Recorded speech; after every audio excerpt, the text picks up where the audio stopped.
Some of you who followed me during my Dolphins days, yes, that is the same guitar intro player that I use for a lot of my Dolphins, and I had to re-edit it to make it fit for Trump. Hope you guys like it. Her name is Sophie Burrell, amazing guitar player, and yes, she was playing that guitar. It wasn't like lip syncing or what do you call it, air guitar. She was playing that. So, in any event, welcome to a Sunday edition. And it's if you guys saw a post I put up earlier today, yesterday, because all of you, and because a lot of the big guys take Saturday and Sunday off, I finished number 7 in the rankings yesterday. Number 7 in the country. I was like, oh my God. Then I realized these guys take the weekend off for the most part. I didn't. I said I can go Saturday and Sunday late afternoon. I don't really care about the football games if you don't care about them. And I'm like, I'm going to plant my flag on the weekend, sort of like Mark Levitt, and see what I can do. But in any event, I put up a poll because I have a question. And that question is this. As you saw, how many of you had seen Godfather 2? And I was going to put this scene in, but I'm like, no, if I put this scene in, YouTube's going to get mad at me and probably stop the video. So let me just tell you. I don't know if you go back 1974, 1975, and remember Godfather 2, after Michael Corleone has taken power of the Corleone family, and they're making their move to Las Vegas. Incidentally, where Trump was yesterday, walking through, incidentally, a casino. And he needs a casino license, and he's having problems getting his casino license. And he calls the local senator, and he's like, hey, Senator, I'd like you to facilitate us getting this license. And the senator, in his cocky senatorial way, looks at Michael sitting in his chair, and looks over at Tom and says, I don't like you guys. I don't want to use the words he used, but he was talking about Italians. You come all in here with your suits and your silk shirts and you think you can run a place. No, I'm not going to help you get your license.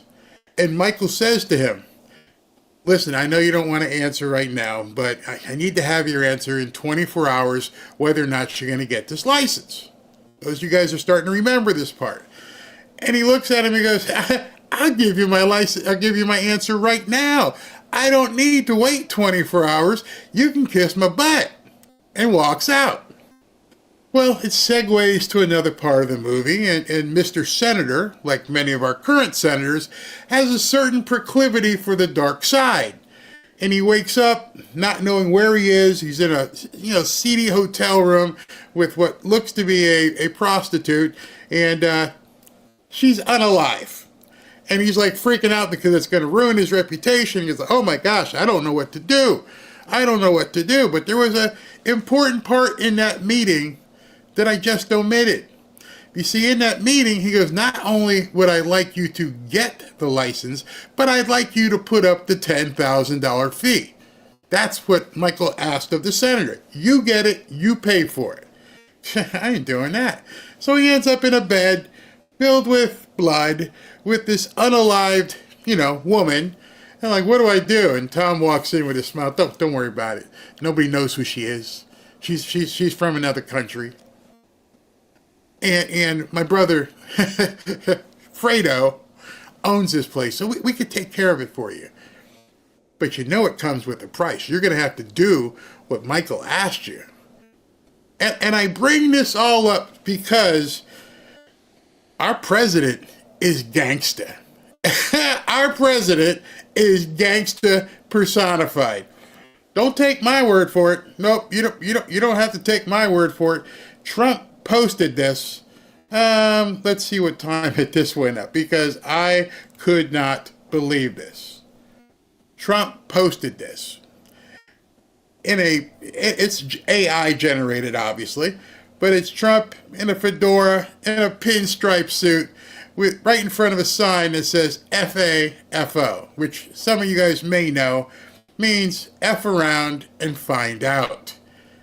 Sort of like the senator did. F around and you find out. And we got our gangster president. Gangster president. which is causing the libnuts to freak out right now. They're screaming, oh my God, what is he saying? Well, he's saying just this. If you don't do what we're asking you to do, you countries, you're going to F around and find out. So, Barry, what the hell does this have to do with what's going on in the news today? Well, let's just adjust something. Yesterday, earlier, Marco Rubio posted this and says, President Trump has made it clear that under his administration, America will no longer be lied to nor taken advantage of. It is the responsibility of each nation to take back their citizens who are illegally present in the United States in a serious and expeditious manner. Do it now and do it fast. Colombian President Petro had authorized flights and provided all the needed authorizations, and then he canceled his authorization while the flights were still in the air. As demonstrated by today's actions, we are unwavering in our commitment to end illegal immigration and bolster America's border security. So in other words, Petro, the president of Colombia, he effed around and he found out. That's the best way I can show it to you. So, Trump decided he was going to post this. I was just informed that two repatriation flights, deportation flights, from the United States with a large number of illegal criminals were not allowed to land in Colombia. The order was given by Colombia's socialist president, Gustavo Petro, who is already very unpopular amongst his people. Petro's denial of these flights has jeopardized the national security and public safety of the United States. So I have directed my administration to immediately take the following urgent and decisive retaliatory measures. This is the found out part of the FAFO. You see, Petro effed around, now he's about to find out. Emergency 25% tariffs on all goods coming into the United States. In 1 week, the 25% tariffs will be raised to 50%. A travel ban and immediate visa revocations on the Colombian government officials and all allies and supporters. All your ambassadors, get out. Visa sanctions on all party members, family members, and supporters of the Colombian government. Scorched earth. Enhanced customs and border inspections of all Colombian nationals and cargo on national security grounds. IEEPA, Treasury, banking, and financial sanctions to be fully imposed. These measures, this is funny, these measures are just the beginning. We will not allow the Colombian government to violate its legal obligations with regard to acceptance and return of the criminals they forced into the United States. Okay, so reading the timeline, and I think I have an actual timeline for you, because in order to understand how this happened, you have to read this. Okay, here's the timeline. Colombia abruptly rejects 2 military flights carrying illegals after previously approving them. Trump goes golfing at Trump National Doral Golf Club down here in Miami. Finds out about it. Trump sends a post on Truth Social imposing a 25% tariff, which I just showed you, that will escalate to 50%. Colombia quickly responds and not only agrees, but they offered up to pay the casino license. They offered to send the presidential plane to go pick him up.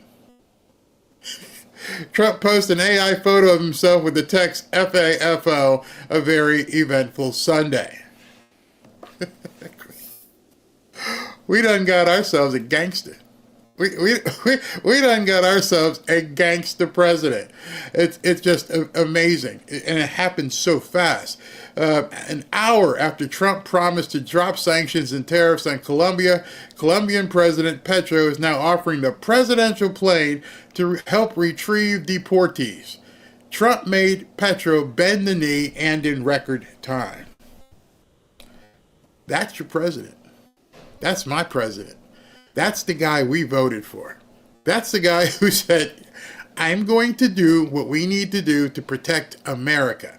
So in that interim, and I think a lot of people have missed this. A lot of people have missed what's going on right now, is that the Colombian president at this point is messing around, which means there are forces, as we know, there are deep state people lurking around, and they're basically tightening the marionette strings and say, no, no, no, you can't capitulate to this guy. We're not going to allow you to capitulate to the guy. Who knows who they are? But they're like, we don't care if you have to fall on your sword. You got to protect this deep state. And so this came up, and this was at 4:22 p.m. So everybody's out there. Like I told you, I always wait. I always wait. People are out there going, oh, Trump did it. Everything's fine. Not so fast, my friend. So, breaking update. Colombian president announces 50% tariff on American goods. Says Trump's economic and diplomatic blockade does not scare him. If you know anyone stubborn, that's me. I will die for my principles. I resist you. Petro released a lengthy statement with an English translation of it, showing Petro even bringing up the possibility Trump would enact a coup against him. And this was at 4:22 p.m. Eric continues, a bizarre turn of events given Petro had said he would send a presidential plane to facilitate the return of the migrants. The 50% announcement here likely would take effect if Trump enacts them. But Colombia has seemed to have already backed down with offering up the plane. So we got a guy who's puffing out his chest right now. And he's like, you don't scare me. I'm willing to die. Interesting choice of words. And here is what he had posted. I'm trying to find it wherever it is. Oh, I don't really, Trump, this is what he says. I don't really like traveling to the U.S. It's a bit boring, but I confess that there are some commendable things. I like going to the black neighborhoods of Washington, where I saw an entire fight in the U.S. Capitol between blacks and Latinos, which seemed like nonsense to me because they should join together. And he just goes on, and he goes, so if you know someone who's stubborn, that's me. You can try to carry out a coup with your economic strength and your arrogance like they did with Allende, but I will die in my law. I resisted torture, and I resist you. I don't want slaves next to Colombia. We already had many, blah, blah, blah. You will kill me, but I will survive in my people, which is before yours in the Americas. We are people of freedom, blah, blah, blah, blah, blah. All kinds of bravado. And he just goes on and on and on in this long letter saying, I'm willing to die, not to take back these newcomers. Somebody somewhere told him, don't back down to this guy. Don't back down to him. We sell a lot of coffee to America. People would be pissed if they got to pay 50% more for coffee. Dude, fall on the sword, resign, do what you need to do, Harry Carey. You're messing with the wrong guy. You are messing with the wrong guy. This is not Joe Biden, and the deep state can't help you. Send a presidential plane. Come get your people. Do what you need to do. Understand, take the L this time. Take the L. You don't want to put this on your people. Even if you're being motivated by some deep state nuts who say you can't do it. You can't do it. You have to. Send the damn plane. Pick them up. Get them out. That way you don't have to die. You don't have to be willing to die. You're willing to die so as not to bring back illegals back to your own country, your own people? You would rather die than take your citizens back? Does that sound right to you guys? Anybody else figure out this is sounding kind of maniacal? Like off the, out there? Why would you be willing to die instead of taking back these people who are yours? The only reason you'd be willing to die is that someone said, if you do this with Trump, we're going to take you out. Oh, Barry, that's a huge assumption. No. I think it had a couple hundred people that you could bring in, that you have custody of, that you could put right back into a Colombian prison. But instead of doing that, instead of facilitating that with Trump, you're telling the world that you'll die on this hill. That tells me everything. That tells me these people around the world at this point don't know what to do with Trump. And they're putting their puppets in a position where they're going to get unalived. They are going to disappear if they succumb to Trump. I don't care. To me, as I've mentioned before, that is agonal breathing. If you don't know what agonal breathing is, go ahead and look up agonal breathing in the dictionary, and that's the big deep breaths that somebody makes right before they die. If you've had a loved one who passed, in a hospice or something, you've seen it. It's a rapid, and then they're gone. This is agonal breathing from a guy who doesn't need to put himself in that position. But for us, we're going to win so much, you may even get tired of winning. And you'll say, please, please, it's too much winning. We can't take it anymore. Mr. President, it's too much. And I'll say, no, it isn't. We have to keep winning. We have to win more. We're going to win more. So, I'd like to know what you guys think. Don't like coffee? Yep, keep it. I drink American coffee. Bingo. We don't care. The deep satanic swamp is scared to the bone. They are absolutely. Petro is a socialist cartel, top gorilla in the 80s. For him to recapitulate that fast tells me somebody put one to his head, very close to his head. I'm not tired of winning. Yes, keep winning. Man, this is Sunday. This is Sunday afternoon. It's supposed to be, a dead time in. I didn't mean to use that euphemism. It's supposed to be a dead time in news. But Trump's going. And you know what it is? You know what it probably is? Let me just give you an insight. Not insight. This is a hypothesis by me. How much of that white powder moves from Colombia to the United States? Think about that. We're talking billions. So I'm pretty sure Trump understands that if we start having some sort of trade war with Colombia, it ain't going to be about coffee. Coffee has got to be the Colombians' worst idea in terms of what might happen. So you're going to tell me that the American military is going to start looking closely at planes and stuff flying in from Colombia again? Yup. With this dude? Yup. And with Pete Hegseth? Yup. And with Kristi Noem? You start to see this picture? You ain't worried about coffee. They're willing to die for the other stuff. They're willing to die for the white powder. So in that regards, dude, you're stupid. You're pissing this guy off. And he's bringing in his cabinet. He's got his Secretary of Defense. He's got his Secretary of State. He's got his Homeland Security Director. He's got that. You guys, for all intents and purposes, he's got his Avengers already in place. And so you're risking your seedy gazillion-dollar a year business because you don't want to take a couple hundred people back? That makes sense to you?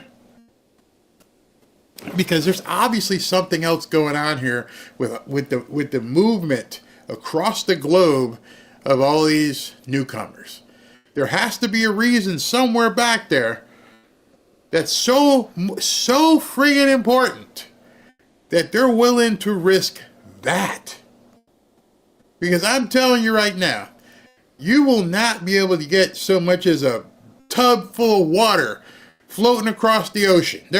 They will look at every single thing that goes in the air, comes out of Colombia, whether it's on water or whether it's in the air. Every single thing coming out of Colombia, going anywhere in the world, is going to be scrutinized if you don't do this deal. And he said, I'd rather die.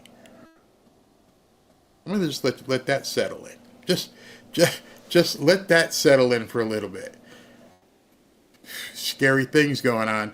No wonder this man, they needed to take him out. No wonder the media and everybody had to do everything to try and stop him. This is just one country who makes billions. Billions. Mexico, the other one. Billions. And these countries better start realizing, well, if I make billions on this other stuff, maybe we should take these people back. Because we got a good living, these cartels. And then you have to see the bigger picture. Pull back. Go back 30,000 feet. What was one of the first orders they put in place? Let me remind you. One of the first orders they put in place was to declare what? The cartels as terrorists. Breadcrumbs. One after the other. And now you're seeing it play out. So he's already declared the cartels as terrorists. The terrorists, in essence, are freaking out both in Mexico and Colombia. They know the control of their product, whether it be human or pharmaceutical, is in grave danger because of what Trump is now going to do. If you still want that product moving back and forth, I wonder if they would put a 50% tariff on that.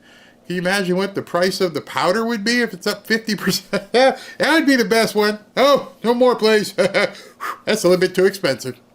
Can we kill that? Something big, nefarious is happening where these newcomers are taking such precedence that they have to force these people in. Now, I guarantee you within the next 24 hours, they're all leaving. Because he's going to look at it from that perspective. Whoever's in charge in Colombia or in Mexico is going to look at it from that perspective and say, we stand way too much to lose. If this guy stops, and watch over the next couple days, watch for any interdictions that happen at sea, or you might see cargo ships or something. Hey, listen, we just caught this boat and it's got like 9,000 pounds of the powder on it. Oh, hey, sorry you lost $1 billion. Just watch. The sanctions, small potatoes, as they said in The Godfather. These small potatoes. The sanctions on coffee. Wait till you hit the sanctions on the stuff that matters to these people. Wait till you hit the sanctions on the stuff that these terrorists actually need. The big stuff, and who knows who in Congress is getting kickbacks on this stuff. This is deep. Everybody looked at this today in the news, and they were talking about how Trump did this and did that, and the guy recapitulated. I'm like, hey, you're not seeing all the tentacles that go way deep on this. Once I saw this guy said he's willing to die for this, I'm like, oh, it's on like Donkey Kong. Thank God Pete Hegseth got confirmed because it's on. You may get your wish. Your terms, Mr. Petro, are acceptable. That would be the most perfect next True Social. Mr. Trump, you listening? Yeah. Your terms, Mr. Petro, are acceptable. Here's a picture of your house. Oh, damn.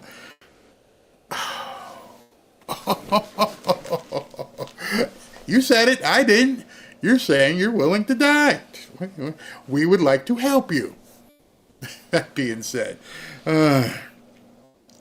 we will see them soon. Yeah, absolutely. It's definitely on. These people are going to be freaking. It's on like Donkey Kong. Absolutely. I come to you people because I have always a different perspective because I don't like the surface. It's sort of like me getting in a pool. Oh, it looks very nice. Then you stick your plate. Oh, it's cold. And so the water, you have to look what's in the water, especially down here. If you go swimming in a lake or something, you want to make sure you know what's under the surface. Chomp, chomp, chomp, chomp, chomp, chomp. So always when you see these stories, step back and go, okay, how does this fit with the executive orders that he's doing and the people he's put in place? And why are people in the media freaking out? Why were they so worried about Pete Hegseth? It wasn't about his womanizing. It wasn't about his drinking. It's because now he controls the military. All of it. Coast Guard, Navy, Air Force. And Trump and this guy is starting to get into it, and this dude saying, oh yeah, I'm going to die for this. I'm going to make sure. Okay. Send him a picture of his house. Send him an email with a picture of his house. Just saying. Be ready, kids. Be ready. I mean, this could get ugly very quickly, and I hope you all are ready for it. I'm not talking war. It won't be a war. I saw a quick comedic thing by Dave Chappelle the other day, and Dave Chappelle was talking at the presidential podium like he was the president, and was talking about what's going on in Panama. And he's like, well, I'll have our military guy talk. Wait a minute. You don't have a military, so you need to just S the F up. Colombia, you don't really have a military that could fight against the United States. You might as well shut up. There's no reason you'd want to die on this hill.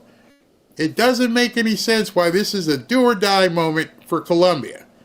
Unless somebody like, Klaus Schwab or whoever said that this will be indeed a do and die moment for you. So, settle in. Got a whole lot of news to cover here. We're going to do it mostly in video form, and we're going to go through a bunch of stuff that's happening, getting ready for a big week. So let me get you up to speed. Let's talk about some videos very quickly here. We got about a whole bunch of them. Let's go. This happened on September 27th. That's 4 months ago. Well, for us, today is still September 27th. We haven't had help. We've come to North Carolina with a simple message for all the people of this region who were hit so hard by Hurricane Helene, and that message is very simple. You are not forgotten any longer. There were people out everywhere looking for their loved ones, and there were dead bodies. My son's like, Mom, you're going to see things you don't want to see. I promised that I'd come back to Western North Carolina to help the people of the state, and today here I am. We're honored to be joined today very quickly by several families affected by the vicious storm. You feel guilty to even be alive sometimes. We just lost everything. The water covered everything. We'll be at your side through every step of the rebuilding, and no American is going to be left behind. The highest responsibility and deepest obligation of the American government is to protect its people. I'm pleased to announce that under our leadership, the federal government will be surging housing solutions to the state that go beyond mere temporary hotel stays. Today, I'll also be signing an executive order slashing all red tape and bureaucratic barriers and permits to ensure the rapid reconstruction of the roads here in Western North Carolina. Thank you, President. This is our president. I don't know if we've ever seen anything like it, frankly. They say the biggest in the history of California. I think.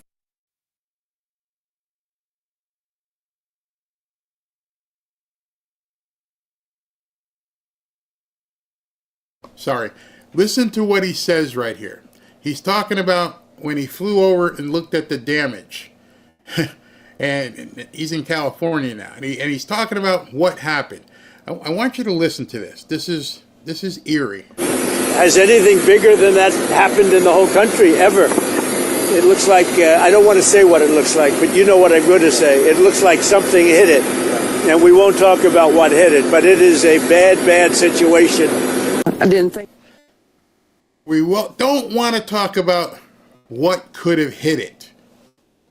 And I'm not in the press. But I would say to the press, did none of you standing there, did it not slap anybody in the face? Did you not just recoil when he said, it looks like something hit it, but I don't want to tell you what it could be? Did nobody go, hey, you can't leave us like that? Mr. President, are you talking about Asheville and or California being hit with a DEW? Is that what you're saying, Mr. President? And of course, none of these nut job reporters. Okay, great. And I'm thinking to myself, don't these people have minds? The guy's giving you breadcrumbs. He knows what he's saying. Hey, listen, looks like something hit it, but I don't want to tell you what I think hit it. Oh, so let's keep. You guys have wives and husbands and children, and if one of them came to you and said, "Hey, I want to tell you about something," no, I don't think I should. What happens if somebody says that to you? If you say that to your wife, or your kids say it to you, I got to tell you about. No, never mind. I'm not going to tell you. Oh, no, no, no. You've already you're pot committed, as they say in poker. You have to tell me what the hell you were talking about. Did Dad tell you what happened? Oh, never mind. No, no, no, no, no, no, no. Too late. You dangled that carrot out there. Now you. I need to understand. So Trump walks in, comes off the plane, and says it looks like something hit it. If he was talking about a tornado or a monsoon or anything else, he could say it was just weather related. Hey, looks like hurricanes, looks like tornadoes or monsoons or whatever, typhoons. I don't want to say. And nobody asked.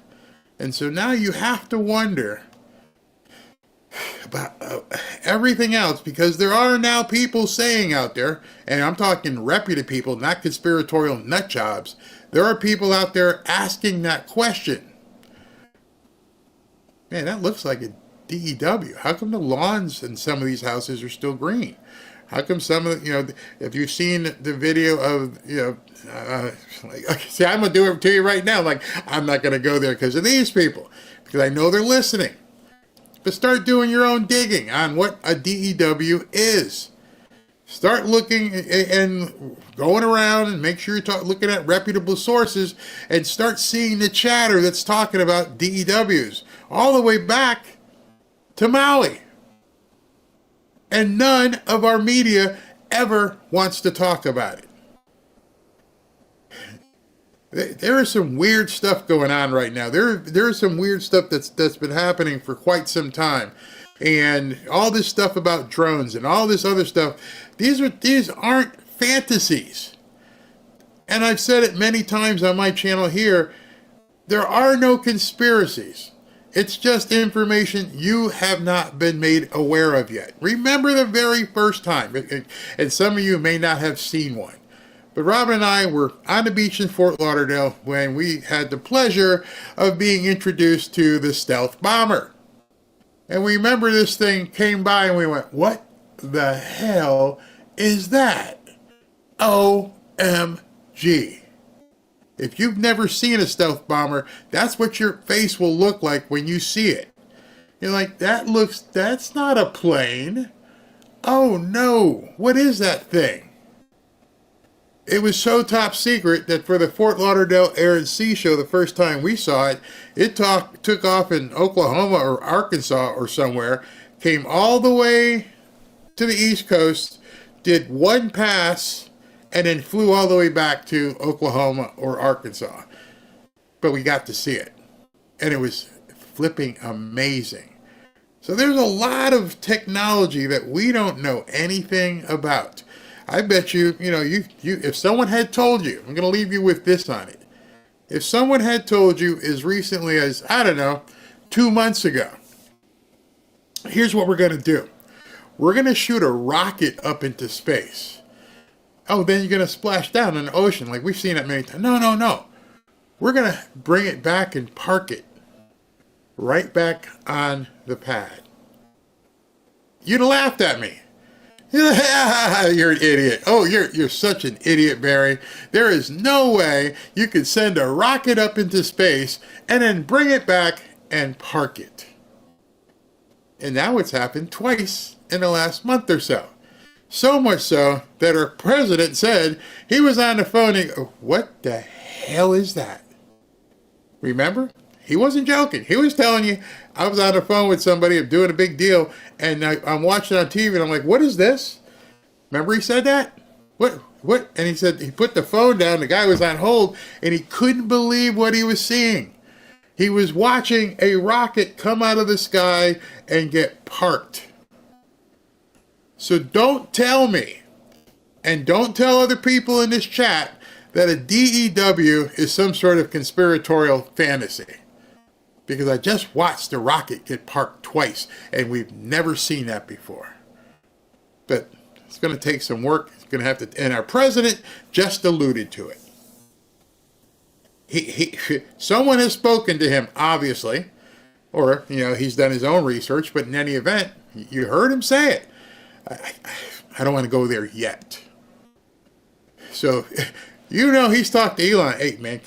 Can you park rockets? Can they direct stuff to like burn up?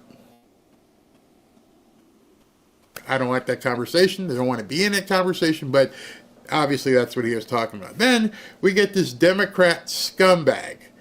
There's no other words. I can't euphemize how much of a twat this guy is.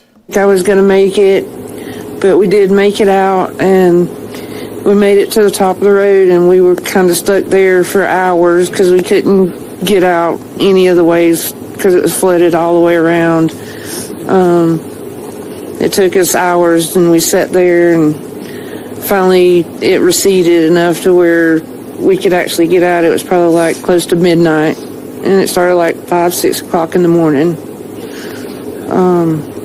We just lost everything that we had. My heart breaks for that family and the others who have been afflicted. I'm not sure using them as political props for an event for Donald Trump is really going to give them the help that they need. I can tell you one of the things that really hurt the recovery effort was all of the misinformation online that actually made it difficult for FEMA to do their job. Now, there's a Republican congressman from that area who I thought was quite brave in speaking out against that misinformation. Right, I remember. But it absolutely was one of the things that complicated relief efforts and actually made it more difficult to get people the aid they need. So I'm not in military, not in law enforcement, never have been. But I'm pretty sure if your boss, someone up here says, here's what you're supposed to do. We need you to go into North Carolina, and we need you to go look at these people's property and give them some sort of assistance that they may need. What in the hell does that have to do with disinformation online? Because I'm pretty sure if Mayorkas or whoever gave an order to whoever and said, go take care of the people up in Appalachia, Asheville, Tennessee, go take care of them. Take your checkbooks with you, do all your assessments and adjustments, and make sure these people are okay. I'm pretty sure not a single person said, wait, hold on. I got to check X to see if we should be doing this. Let me check Facebook and see how things are going. But that dude wants you to believe that that FEMA was hindered because of misinformation online. There aren't many things that I can speak to you about that I have first-hand knowledge of. Because I'm not in Washington. I'm not in government. But I can speak to you with first-hand knowledge that FEMA didn't do crap, and it had nothing to do with any so-called misinformation. You may have been on here when we were doing stuff with Samaritan's Purse, and we had a Samaritan's Purse rep here on the show. My wife's family is from the Asheville area, so I had direct communication with people who were being affected by the hurricane. I reported it back to you and said, nope, Samaritan's Purse showed up at one of our relatives' houses, helped him put his roof back on, get back to functionality. FEMA never showed up. There's a number of people online who can show you video after video after video, but you don't even have to do that. You can just hear the people who talked, that woman who was telling you the dead bodies were floating by and stuff. And I look in the chat here and I see people disagree and have a different idea. That's fine. You can have a different idea. I'm not worried about trolls, but I'm not trying to convince you. I'm saying if you go talk to people, which they're, just understand, with X right now, you have the ability to talk to anybody. So that woman, other people who are going through hell up in North Carolina, you can reach out to them. Hey, what did FEMA do? They didn't do jack squat. This was before Trump took office. So this was all Biden and Kamala. They didn't do anything. And for this idiot to go on television and say he's just using them as political props and, FEMA couldn't do anything because of misinformation. What the hell is misinformation? And a newspaper person or television, they never help define that. Excuse me, sir, you just mentioned that FEMA was hindered by disinformation or misinformation. Did somebody put disinformation in front of the truck tires? Did the misinformation or disinformation disconnect their ability to take orders from Mayorkas or the Biden men? How did the misinformation that you categorize hurt FEMA's response? Are you telling us that FEMA is so inefficient, so incompetent, that the guys who run FEMA were looking on their phones or on their laptops instead of actually talking to the people who needed help? Tell us like we're five, how in the hell FEMA was compromised by misinformation or disinformation? And then please tell us what that disinformation was, because we'd all love to know, especially the people up in Appalachia. You're full of crap and we all know it. We're bringing our city departments together so that people don't get caught in the loop of going from one room to the next. We want them all to be in the same room so that you can get busy rebuilding ASAP. So if you watch this with me, this was the press conference where the other disaster was taking place out in Los Angeles, which is continuing to have problems. And Trump, like only somebody like Trump could do, absolutely destroyed this mayor. Now, I don't know what her experience is. I don't know what her background is, but I'm pretty sure, being the fact that she's a mayor and former congresswoman, that she can read. So, and knowing that she can read, one of the things that makes me wonder is, did you know what President Trump used to do before he was a president? Did you know anything about this guy in terms of what his competency is, his knowledge, his experiences? Do you know what he used to do? Because you're about to take on a guy who built frickin' skyscrapers for a living. Never mind golf courses and hotels, he built skyscrapers in New York City for a living. And you're about to get tongue-tied to the point where everybody watching, once Trump decided to take you on, realized, oh my gosh, she's so out of her league. She's so out of her league. And they let her founder. Gavin Newsom didn't show up. Nobody showed up.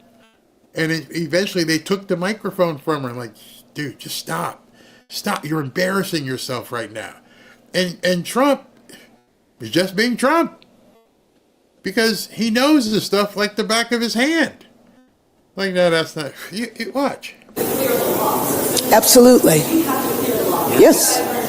Yes. And we will clear the lots. Absolutely. In the city and in the county. We are working together. Both levels of government are working in unity. Months? Is it like we that's the answer that we got, and that's where we're all hanging on? Yes. So if you're telling us now faster, is it 6 months? Is it, I mean, all of our lives, rents, all this stuff is weighing on this. 6 months is no good. So right away, Trump sees it, and this guy's teeing up a softball, because what you're about to hear is Trump has already read the city code and the mayoral powers of Los Angeles, and he's about to school her on it. And the number one thing that we are going to do immediately, and you will see this happen, is to clear out the debris. And you know, we're concerned right now over the weekend because of the potential rain, but we are going to move as fast as we can. See, that was her first mistake. You notice Trump leaned in. He's like, this is going to be a good one. What's your answer going to be? And in typical political speak, she goes, we're going to move as fast as we can. So in case you guys have never been in the real world, that's not a term that you can be defined. I don't give a crap about you doing something as fast as you can, because you're not telling me a box. When are we going to do this? We're going to do this as fast as we can. What does that mean? I'm a developer.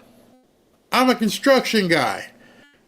I need to know what my deadlines are. What are my time frames? When am I going to have concrete delivered? When am I going to have the topsoil back? When you ever look at a construction timeline, project management, it says this is when the concrete shows up. This is when the landscaping shows up. None of those. There's not a single line item that says whenever we can get it there. As soon as I can. What? No, I need this here on January 28th at 11 o'clock. That's when I need it. Well, we'll get it there as soon as we can. We'll try. No, there is no try. As Yoda says, there is no try. There is only do or cannot do, or do not. But that was political speech, and Trump is sitting there trying not to. He's thinking about it, and he's like, that's not a freaking answer. But we want you to be safe, and we want you to be back in your homes immediately.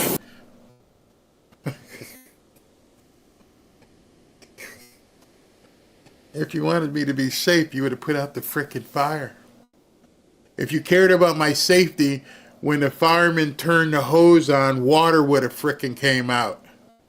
If you wanted me to be safe, the reservoir wouldn't have been empty. If you wanted me to be safe, you would have done the forestry management and not had this wood brittle ready to go up. So screw you if you're telling me you're worried about my safety. And then the other word you just used, you must not know the definition of. We want you to be back in your homes. What did she say? Immediately. Oh, so I could leave here and just go home, right? I mean, I understand what the definition of immediately is. You just said, we want you back in your homes immediately. Not 3 weeks, 18, immediately. All right, we're done here. I'm going to go start taking care of things, right? That's what you mean? No, that's not what you mean. But the people are willing to clean out their own debris. It doesn't Yes, cost and a they lot. can, You and should they are let them able do to- it, because No, by the they time you can do hire that. contractors, it's Right. going to be 2 years. If a family... People are willing to get a dumpster and do it themselves and clean it out. And they can There's do not that. that much left. It's all incinerated. That's right. And, it's just going to take a long time if you do. You can do some of it, but a lot of these people, I know that guy right there that's talking. I know my people. You'll be on that thing tonight, throwing the stuff away, and your site it'll look perfect within 24 hours, and that's what he wants to do. He doesn't want to wait around for 7. You notice Melania? Melania's like, Melania's been on enough of his job sites to know, yeah, you get it done. You don't make excuses. You don't say, there's one of my guys right there. Now, I've been in real estate, and I'm telling you, I'd have been on the phone with somebody who rents backhoes or a construction company or some sort of contractor and said, be here tomorrow, clean this shit up. Do what you need to do. Because remember, most of these people, Pacific Palisades, Malibu, has nothing to do with money. So that's where the big problem is. These aren't people who really need FEMA. It's like, how much? 10 grand? Yeah. Back up the frickin' truck. Let's go. Bring the tractors, the backhoes, and the payloaders. Oh, bring it all. Bulldozers. Clean it up. We'll have it done right away. Then excavate it. Bring me in some new fill. So she has no idea anything of what I just said. She has been exposed. Even Melania is like, yep. 7 months till the city hires some demolition contractor that's going to charge him $25,000 to do his lot. Yeah. I think you have emergency powers just like I do, and I'm exercising. How do you know that? So Trump has already read on the plane. He probably said, "Get me the Los Angeles mayor emergency powers so I can see what she can and can't do, because maybe she's not the person I need to even be talking to." So he's already read it. Hey, he just let her know. I read your job. She didn't understand that at the time. Ma'am, I know your job. And she didn't pick up on it and continued to embarrass herself. My emergency powers, you have to exercise them also. I did exercise them. Because you have a very powerful emergency power, and Yes. You can do everything within 24 hours. Yes. And if individuals want to clear out their property, they can. Well, yes, but you know that you will be able to go back soon. Wait. You could go clear up your property if as soon as you want. Oh, no, it's soon. Again, that's no definition that I can work with. What the hell does soon mean? Monday? Tuesday? February 1st? March 1st? Your definition of soon and my definition of soon are two completely different things. You're using political speak. You're trying to just basically get through this interview. If I could only get out of this limelight and back to my hole in Los Angeles and get this president guy out of here, and so I can get over to MSNBC and say, I was a black woman and I was abused by the president. Oh my God, he treated me so badly. He's giving out mean tweets again. We know what you want to do. We got to run over CNN. You got to run over talking Joy Reid. Oh my God, you wouldn't believe how he acted. All he do is asking you questions. He's asking you questions. These nimrods on the media won't ask you. What the hell does soon mean? What the hell does immediately mean? You can't answer these questions. Why? Because you have no idea. Until somebody from Public Works or somewhere can tell you, because all you are is a DEI figurehead. You're not used to managing cities. We see that. You're used to going to cocktail parties in Africa and having fun and paying people $700,000. But actually to do something, you got no clue. None. We think within a week.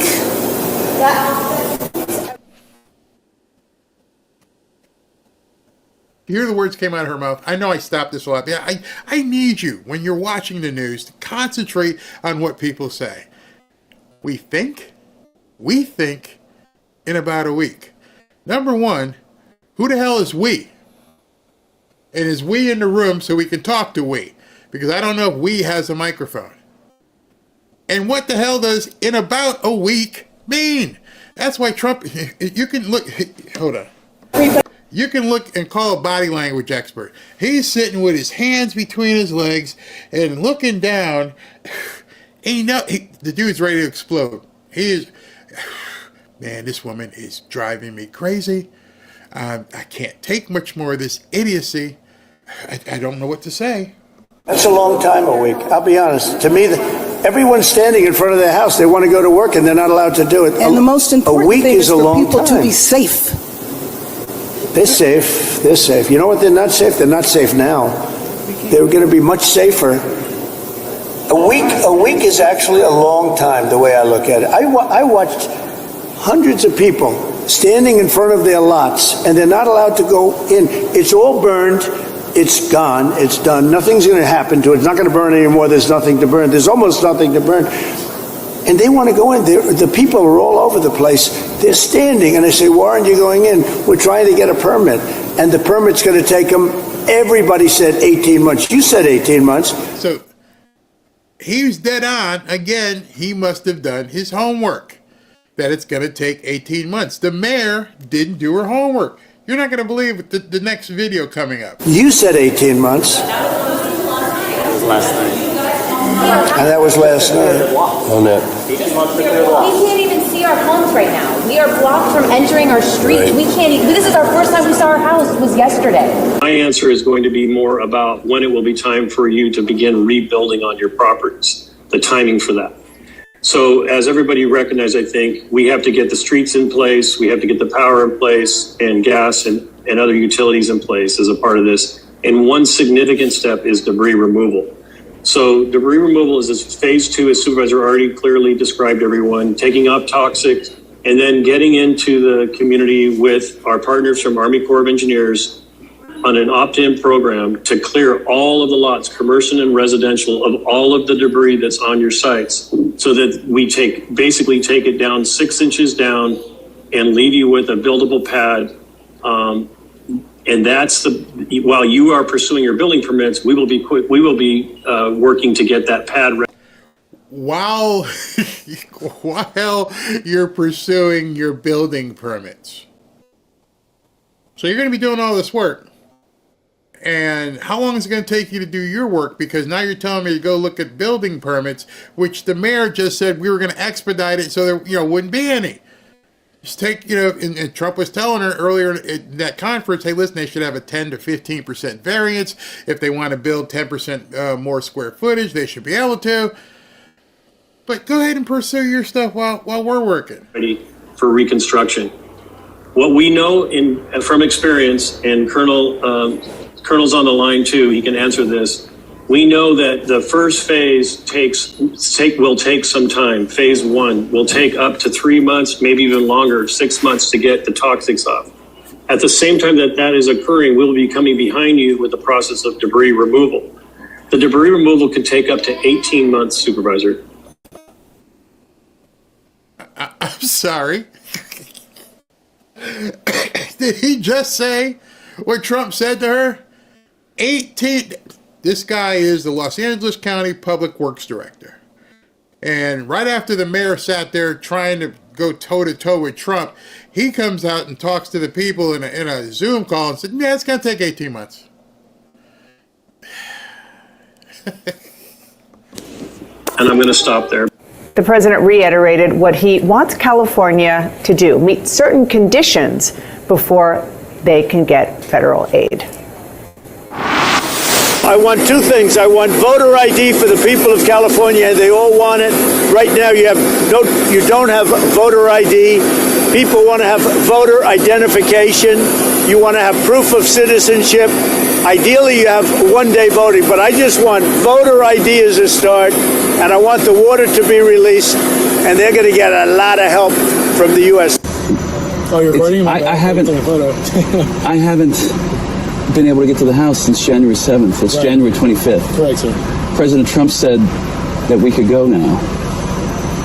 What's going on? I'm not too sure, sir. Unfortunately, with us, we play by ear with LAPD. They kind of talk to our command, and our command tells us what LAPD says. So LAPD is saying I can't go to my house without a police escort? Yeah, you could get to your house, but you can need a police escort, sir. And how long does that take? I'm not too sure, sir. There's a lot of folks trying to get into their house right now, so it could even be like an hour or two trying to get to your house. But why can't I just drive up there? Because it's a hard closure, sir. Like I said, there's only escorts going up there. It's not that I'm preventing you from going to your house. No, you literally are preventing me from going to the house. I'm telling you. It's not like I'm preventing you from going to your house. Can I go to my house? No, not without a police escort. That's the definition of preventing me from going to my house, you flipping moron. But I understand, soldier, or National Guard, or whatever you are. You're just following orders, right? Yeah, okay. But please understand, don't talk to me like I'm 5. Oh, you can go to your house. Okay, so what are we talking about then? I'm gone. No, you can't go. You got to take a police escort. How long is that going to take? A couple hours. So everything, I wanted to put these videos together because everything this woman said while she was sitting there with Trump was a complete, utter lie. No, you can't go to your house. No, it is going to take 18 months. No, we're going to do it our way or else. So Trump now has all the cards in terms of saying Rick Grinnell or Kelly Loeffler or somebody is going to be the California czar, because we are not handing you people money. You just lied to the president in his face. This guy who's on this video, this guy here, hold on. That guy was the guy in the meeting who listened to what Trump said and went and tested it. He went out right after the meeting. Let me see if I can get in there. Nope, you're not letting me. Okay. She lied to Trump's face. Oh, then we're going to get them as soon as possible. The other guy, no, it won't be 18 months. Oh, okay. Police escort to get to your house. I'm not telling you can't. Now, House Speaker Mike Johnson this afternoon invited President Trump to deliver a joint address to Congress on Tuesday, March 4th. He has been in lockstep with President Trump in trying to place conditions on California fire aid, possibly by bundling it into their big, beautiful reconciliation bill, along with a debt ceiling increase. As a member of the Democratic leadership in the House, is there any scenario in which you which your party would go along with legislation placing conditions on disaster assistance for California. So before I let this guy here spew from the mouth about under what thing Trump could be talking about that we would go along with this, MSNBC viewers may think that there's some way that this guy can control the shots, not knowing that what goes on with this money has nothing to do with what this guy is about to say. And the reverend who's talking to him, he doesn't know either, or he does know, but he's being stupid. You see, the Republicans control the House, and the Republicans control the Senate, and Trump's the Republican president, and this reconciliation bill that they're talking about, if he attaches it to the reconciliation bill, is not the same as having to get all these Democrats in line. So, y'all take your time and argue, do whatever you need to do, but understand what Trump's going to do is make sure that everybody knows you guys are the ones holding this up. Well, as I said, Rev, the conditioning of disaster aid for any community in our country, including the state of California, is a non-starter. And I would also just say, with respect to the joint address, that if it is anything like his inaugural address, or of course the actions that he has taken in just the last few days, then I suspect it will not be well received by either the Congress or ultimately by the American people. Meanwhile, so this guy just said if Trump comes in heavy-handed, just like he's been doing the last week or so, since he's been elected, all of 6 days, inaugurated, the American people aren't liking what Trump's doing. Oh, really? This is a very different Donald Trump. He's leading a very different administration, the way he's attacking things, and the American public is very much more in line with him than they were at any point during his entire first term. Well, I would say, correction, this is not a very different Donald Trump. This is a very different Donald Trump as being viewed by voters in this In the way he's going about things with Susan Wiles leading things, I think he is, going at things in a much less disorganized fashion, much more organized. Take me back in history. Take you back in history. So it was so interesting to me that Donald Trump's first net approval rating of his second term is higher than his entire first term. And I was interested, has that ever happened? Has the second term net approval rating in the first month, have you ever had a higher rating than any net approval rating during the entire first term? Donald Trump is the only... I have a really hard time believing this. This is 100% true. I went back. I love spreadsheets. I have a hard time believing this. That's because you stick in your studio at CNN and don't get out and talk to real Americans. Same thing like that congressman that Al Sharpton was talking to. Hey, America's not going to like what Trump's been doing over the last 7 days. Hey, by the way, here's his numbers. He's killing it. I have a hard time believing it. Sorry, it's true. We love it. You know why? Because we all consider it. I'll play it in a second. Let's continue with this whining. Donald Trump is the first guy ever whose net approval rating in the first month of his second term is higher than any rating that he had in an entire first term, Kate Baldwin. This is true. I don't make stuff up. The numbers are the numbers. I believe you in nothing except when you have it in the wall, and then I believe everything you say. That's exactly right. Which is why when you talk... I can't believe it. Believe it. We love it. We absolutely love it. What Trump is doing. America loves what Trump is doing. You don't, because it goes against your complete interior makeup.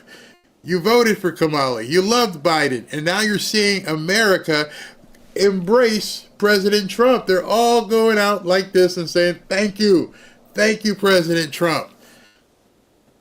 But the media doesn't seem to get it. So those of you, I don't know if you saw, but on, I think it was Meet CBS News Nation or Meet the Nation, whatever, one of those Sunday shows, one of these bimbos decided that she wanted to take on J.D. Vance. And they always do their snarky responses and how they talk. I think this was the same woman who moderated his debate, and he had to slap her around a couple times there. So you could expect that he was going to do it in this interview. Just in August, you said, I don't think we should abandon anybody who's been properly vetted and helped us. Do you stand by that? Well, Margaret, I don't agree that all these immigrants or all these refugees have been properly vetted. In fact, we know that there are cases of people who allegedly were properly vetted and then were literally planning terrorist attacks on our country. That happened during the campaign, if you may remember. So clearly not all of these foreign nationals but there are have been properly 30,000 vetted. people in the pipeline, Afghan refugees. But my primary Do you stand by concern it? as the vice president, Margaret, is to look after the American people. And now that So we no. know that we have vetting problems with a lot of these refugee programs, we absolutely cannot unleash thousands of unvetted people into our country. These It's people are not vetted. good. These people are vetted. Just like the guy who planned a terrorist attack in Oklahoma a few. She's trying to tell the vice president of the country what is and what isn't. And he's like right back at her. They're all vetted. You mean like the guy who did the stuff in Oklahoma? You mean like that guy? You sure about that? Months ago, he was allegedly properly vetted, and many people in the media and the Democratic Party said that he was properly vetted. Clearly, he wasn't. I don't want my children to share a neighborhood with people who are not properly vetted, and because I don't want it for my kids, I'm not going to force any other American citizens' kids to do that either. No, and that was a very particular case. It wasn't clear if he was radicalized when he got here or while he was living here. I don't really care, Margaret. I don't want that person in my country, and I think most Americans agree with me. The Wall Street Journal and... I don't care. He looked her right in the face because she's trying to excuse this one guy and say, look, it might have happened before, while he was here. I don't care. I don't care. I don't want that ideology in my country where my kids are. And I don't understand what these people don't think, what they don't understand. From the guy Petro in Colombia all the way to our media, and you saw CNN whining. He just went and just over and over and over, and now her looking pained, like she's sitting on a pineapple. Trying to, this one guy, it was just one guy, it's just one gang, it's always just one thing. Can't we just get over it? Just one guy shot up all these people, it's just one guy who did this, they just took over one apartment complex, it's okay. What if it was yours? What if it was where you lived? What if you were on Bourbon Street? What if you were in Oklahoma? What if your family, your daughter, your son, your mom, your dad, would you care if it was just one time? But you're asking Americans to not react badly. It just happens once in a while. National Review, conservative publications, as you know, have been critical of Tulsi Gabbard. The Review called her an atrocious nominee who deserves to be defeated. They compared her defense of Edward Snowden, the fugitive who stole U.S. secrets, to an attorney general who thinks the mob gets a bad rap. Her refusal to accept U.S. intelligence findings that Assad gassed his own people, they said, was like a nominee for OMB director not being able to count.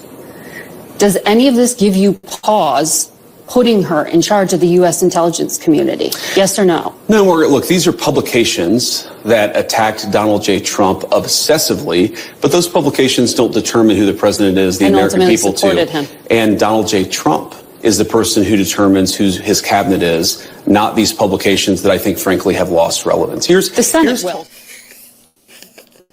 At some point, some of these people might just want to wave the white flag. And they posted it. They actually let it run. He's wiping the floor with her, and she's talking about a publication, the National Friggin' Review, who hates Trump, and he had to remind her, they don't pick the policy. They don't pick the cabinet. It's Trump who picks them. Why do we care what the people at the National Review think? Why are you asking me questions about a third-rate website? Think about it, Margaret. You're asking the Vice President of the United States to comment on what this website had to say when he talks every day to the president. The president who announced for months that Tulsi Gabbard, RFK Jr., and Kash Patel would be a part of his cabinet. But no, this website says this. At one point, he just should look her in the eye again and go, I don't give a shit. I mean, that is the answer. You're asking me to respond and give credence to a website. That's what you want me to do. Wow. Ultimately decide. Well, the Senate will provide advice and consent as is its constitutional obligation, but I feel confident that Tulsi Gabbard will ultimately get through. Two things that are important to know about Tulsi. First of all, she is a career military servant who's had a classification at the highest levels for nearly 2 decades. She has impeccable character, impeccable record of service, and she also is a person who I think is going to bring some trust back to the intelligence services. The bureaucrats at our intelligence services have gotten completely out of control. They've been part of the weaponization of our political system, the weaponization of our justice system. We need to have good intelligence services who keep us safe, but part of that is restoring trust in those services, and we think Tulsi is the right person to do it. That's she why doesn't the trust president, those intelligence services. She recognizes that the bureaucrats have gotten out of control, and we need somebody there who's going to rein them in and return those services to their core mission of identifying information that's going to keep us safe. Let me just... So what you just heard there, Margaret, yes, Tulsi doesn't even, have confidence in them. Exactly. That's what all of this is all about. It goes all the way back to the beginning. So the director of national intelligence, who we're going to be working hand in hand with the CIA director and hand in hand with the Department of Defense, is going to have all this information, all this chatter, everything. They're going to have it all. They're the ones who have their hands in the cookie jar and it deals with all of the other agencies. They are basically one of the hubs that feed the various spokes. National intelligence. So that they can say, hey, here's this, yeah, Homeland, hey, Christy, you need that. She is going to be the facilitator of information. The deep state is terrified. Absolutely terrified. Because now we're going to find out why this guy in Colombia is freaking out and is willing to die to keep the newcomers coming. See, all this stuff is what they're really worried about. That's why those 51 people who signed the letter that says that Hunter's laptop was real, that's why they're all freaking out that they had their security clearances revoked. You no longer get to look in here and see what's going on. You are now going to be on the outside looking in, as it should be.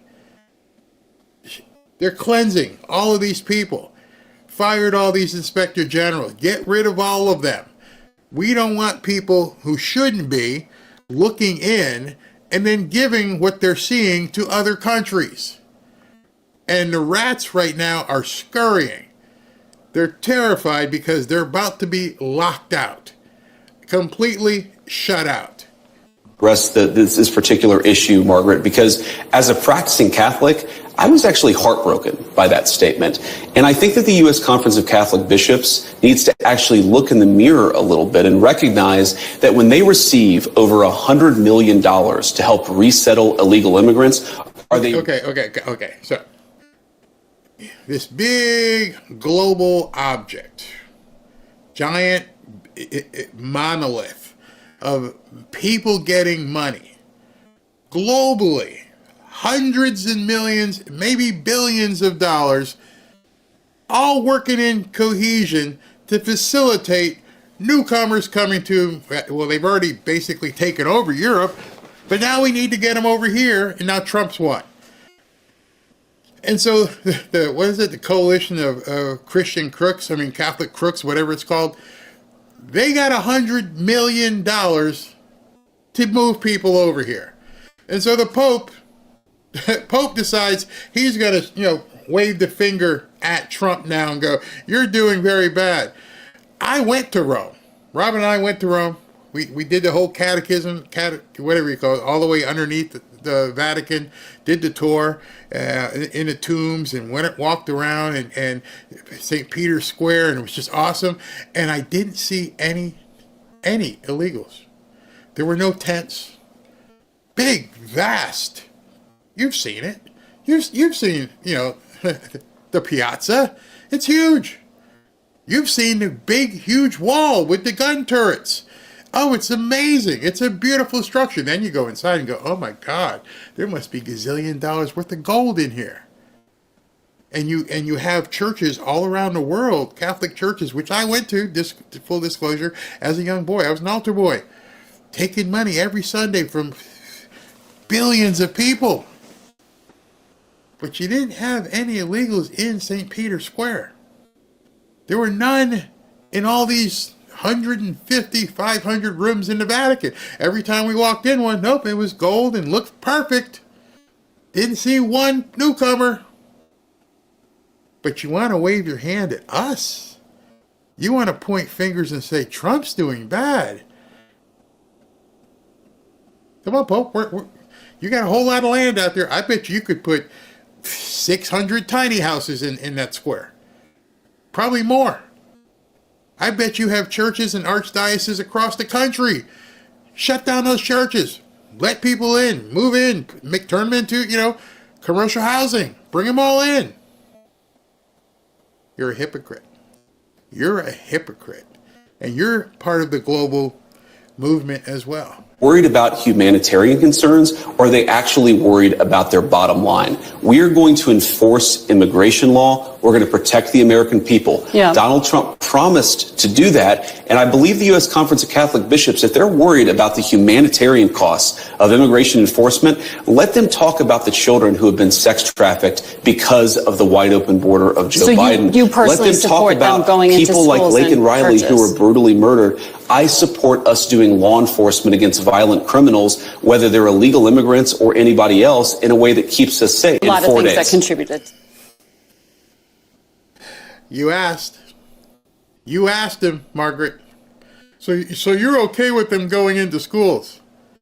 If that's where the criminals are, I remember watching the movie Bonnie and Clyde. People like, why do you guys rob banks? It was a very similar answer. Because that's where they keep the money. So it's very simple, Margaret. If that's where the people are that shouldn't be here, then we need to go there. Otherwise, you're telling them, here's what you do. You go ahead and hide in the church basement and they can't come here. Man, these people are... I can't believe how dumb they are. To higher energy prices, and there was record oil and gas production. Yes, Joe Biden did many terrible things to lead to an increase in prices. I agree, Margaret. No, but all the things you experience at the grocery store are what people touch and feel. That's what you were talking about, bacon on the campaign trail. Of course. January 26th at about 6:21 is as the time right now as we are making this video. Trump has been in office 5 days and 6 hours because he got inaugurated at noon. So it's like 5 days and 6 hours, thereabouts. So I've heard Rashida Tlaib, I've heard a bunch of these nuts on Twitter, hear her all saying, how come the prices are still high? And I'm thinking, what kind of mental gymnastics have these people had to go through to try and convince people that the prices should automatically be lower because Trump said he was going to lower prices when he got into office? Maybe y'all should still continue voting Democrat. Maybe you should keep saying this on the media because you'll never win another election. It's that simple. There's no possible way you can be this stupid. But actually, I mean, you can be. Of course. Those things, when do consumers actually get to touch and feel a difference in their lives? Well, Margaret, how does bacon get to the grocery store? It comes on trucks that are fueled by diesel fuel. If the diesel's way too expensive, the bacon's going to become more expensive. How do we grow the bacon? Our farmers need energy to produce it. So if we lower energy prices, we are going to see lower prices for consumers, and that is what we're trying to fight for. That was painful. That was absolutely painful, seeing somebody pretend to be that stupid. I know Margaret Brennan is not that stupid. I know she's playing a role, just like Petro from Colombia. They're all playing roles.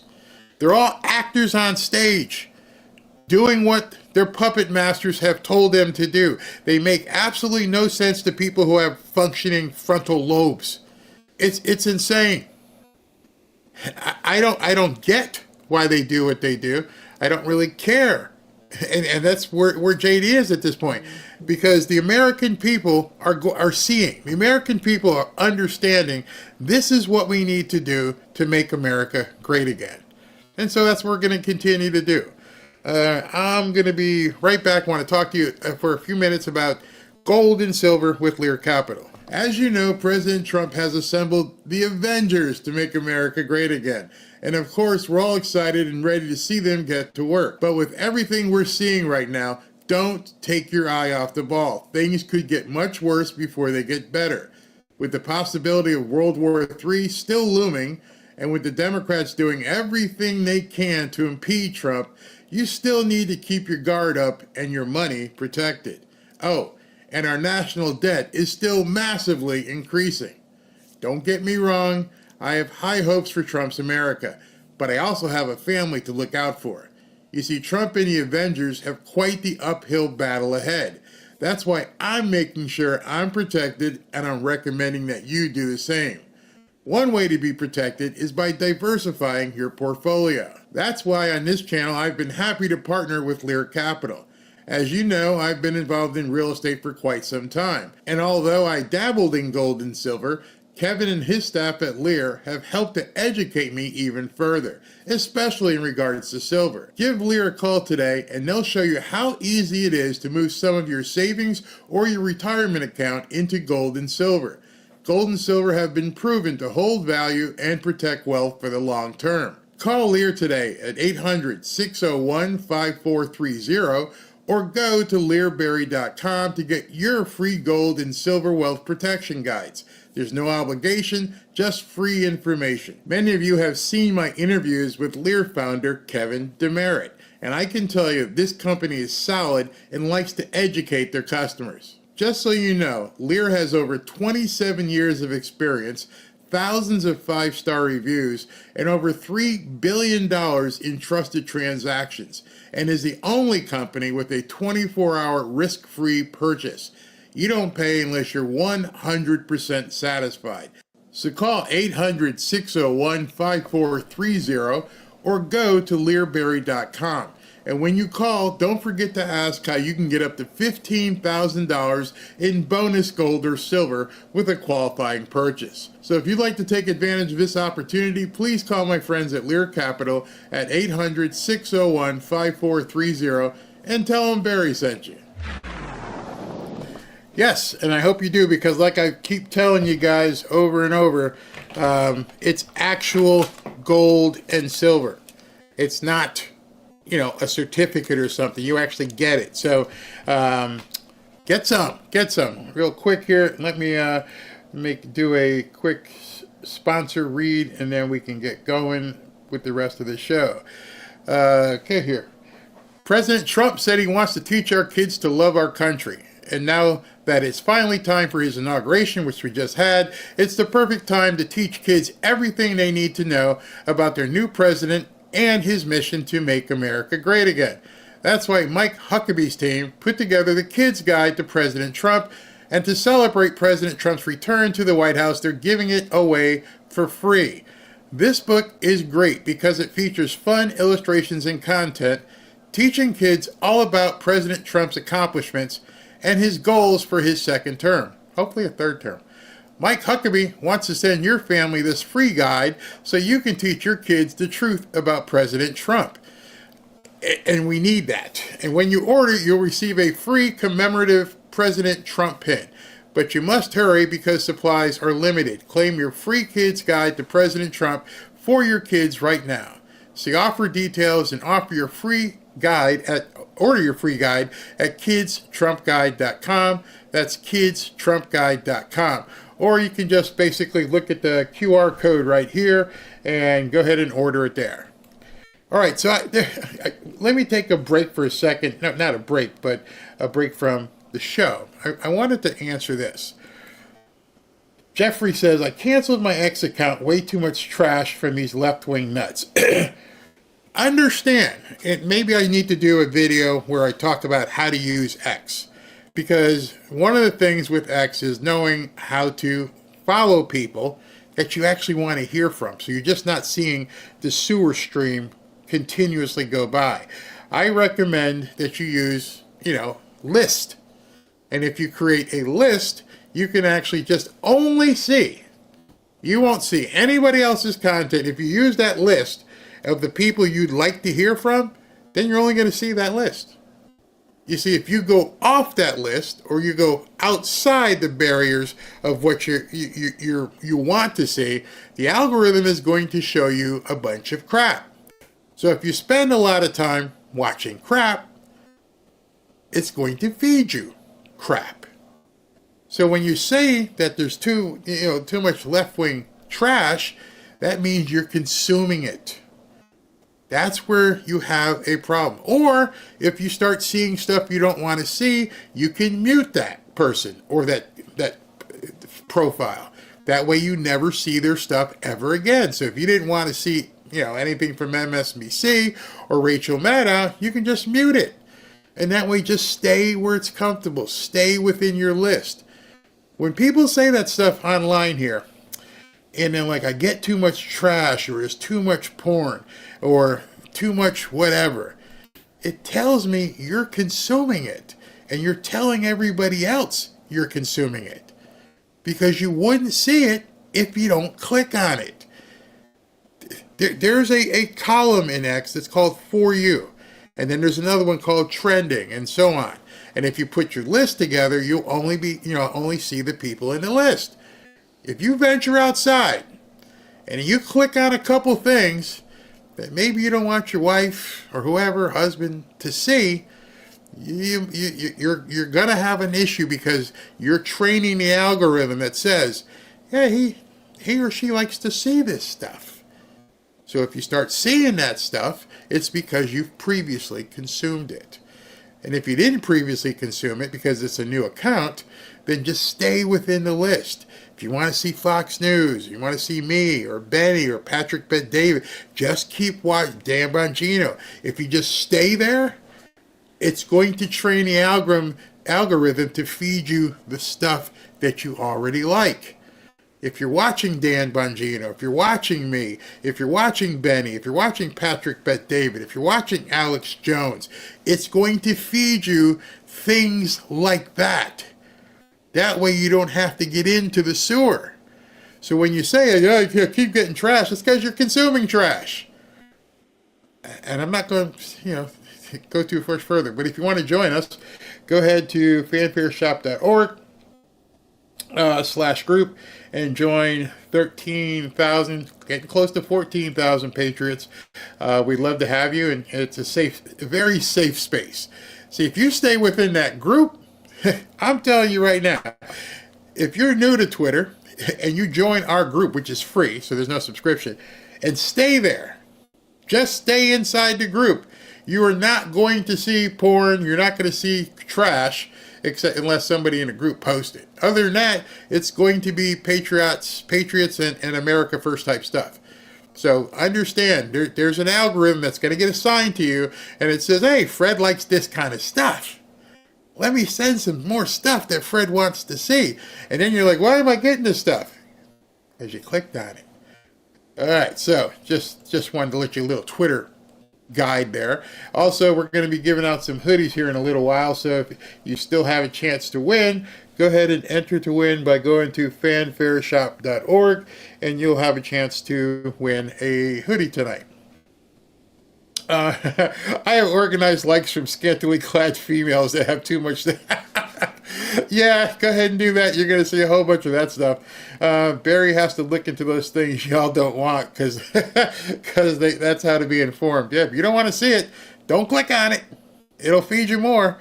Vatican has a 60-mile library filing system underneath. Wow. That reminds me, I think DB was having DJT on his podcast today. Yeah, maybe. I don't know. Thank you, Barry. I'm a grandma that has to ask my grandkids to fix my phone. Your info on X is appreciated. Yeah, I know you guys watch the same people I watch. just stay there. just until you get your wits about you, just stay there. Be safe. Be safe for your family and everybody else. Yeah, X is easy. Just follow certain MAG accounts like Charlie, Kirk Tucker, Carlson. Yeah, that's it. Because you're going to get other stuff if you... Hey, let me click over here. Oh, boom. And then one day you're going to be sitting on your phone and something's going to show up and your other half's going to go, what the hell are you looking at? Oh, maybe you shouldn't have looked at that. I mean, so just understand. By the way, there is some funny stuff on there too. All right, so let's continue with the show. I've got more video for you, some more news. Don't want you guys here all night, so let's go. We've seen, as you know, 500,000 children trafficked over a 4-year period in the United States. This administration is going to investigate every instance of child trafficking, labor trafficking, sex trafficking, child smuggling, and all the attendant crimes involved in that. And our message to everyone in the country is to cooperate fully with immigration and customs enforcement so that we can end the scourge of child trafficking and child abuse that has been endemic these last 4 years. Now, the second wave... So, I posted a video earlier today on X that is horrific. I think I put that as the title. This is horrific. I can't dare post it here because these people would freak out. But it was a truck that had kids basically hidden in a wheel well. And they got found out. Man, there's some seriously evil people out there. Stephen Miller says, Washington Post, Trump officials have issued quotas to ICE officers to increase the number of arrests from a few hundred a day to at least 1,500. Trump officials issued quotas to ICE officers to ramp up arrests. The administration wants to increase the number of arrests from a few hundred to at least 1,215, increasing the chances that non-criminals will be detained.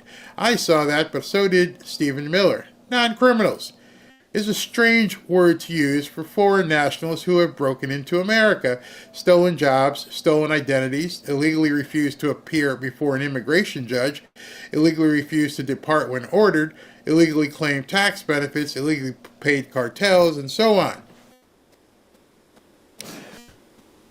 The media keeps trying to portray newcomers that didn't do anything wrong. They're here. Not understanding by the fact of them being here is illegal. There's no ifs, ands, or buts about it. They don't want it. Their euphemisms and everything they try to say is to try to get you away from what these people are actually doing. And now all of them aren't traffickers. All of them aren't doing that stuff, but there's a big percentage of them. I know many of you saw this because you texted me. Tom Homan, the border czar for Trump, has told me about, and all of this will focus on those missing children, hundreds of thousands of them that we know.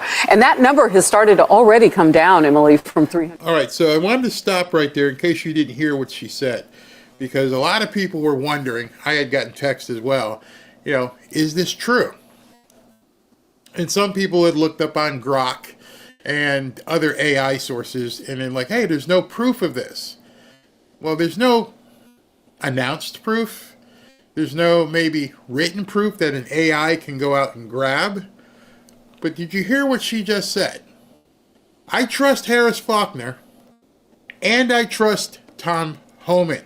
Let me back that up, and I want you to hear the part that's most important about what she says here. Wait 1 second. I got to get it right. Okay. Where is she here? Okay. How far did I go?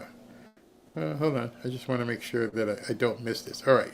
Hopefully, listen to this. So that we can end the scourge of child trafficking and child abuse that has been endemic these last 4 years. Now, the second wave that Tom Homan, the border czar for Trump, has told me about, and all of this will focus on those missing children, hundreds of thousands of them that we know. And that number has started to already come down, Emily, from 300,000. So they've found about 75 to 80,000 of those kids already. If they can... Hear what she said? She said Tom Homan. She spoke to Tom Homan.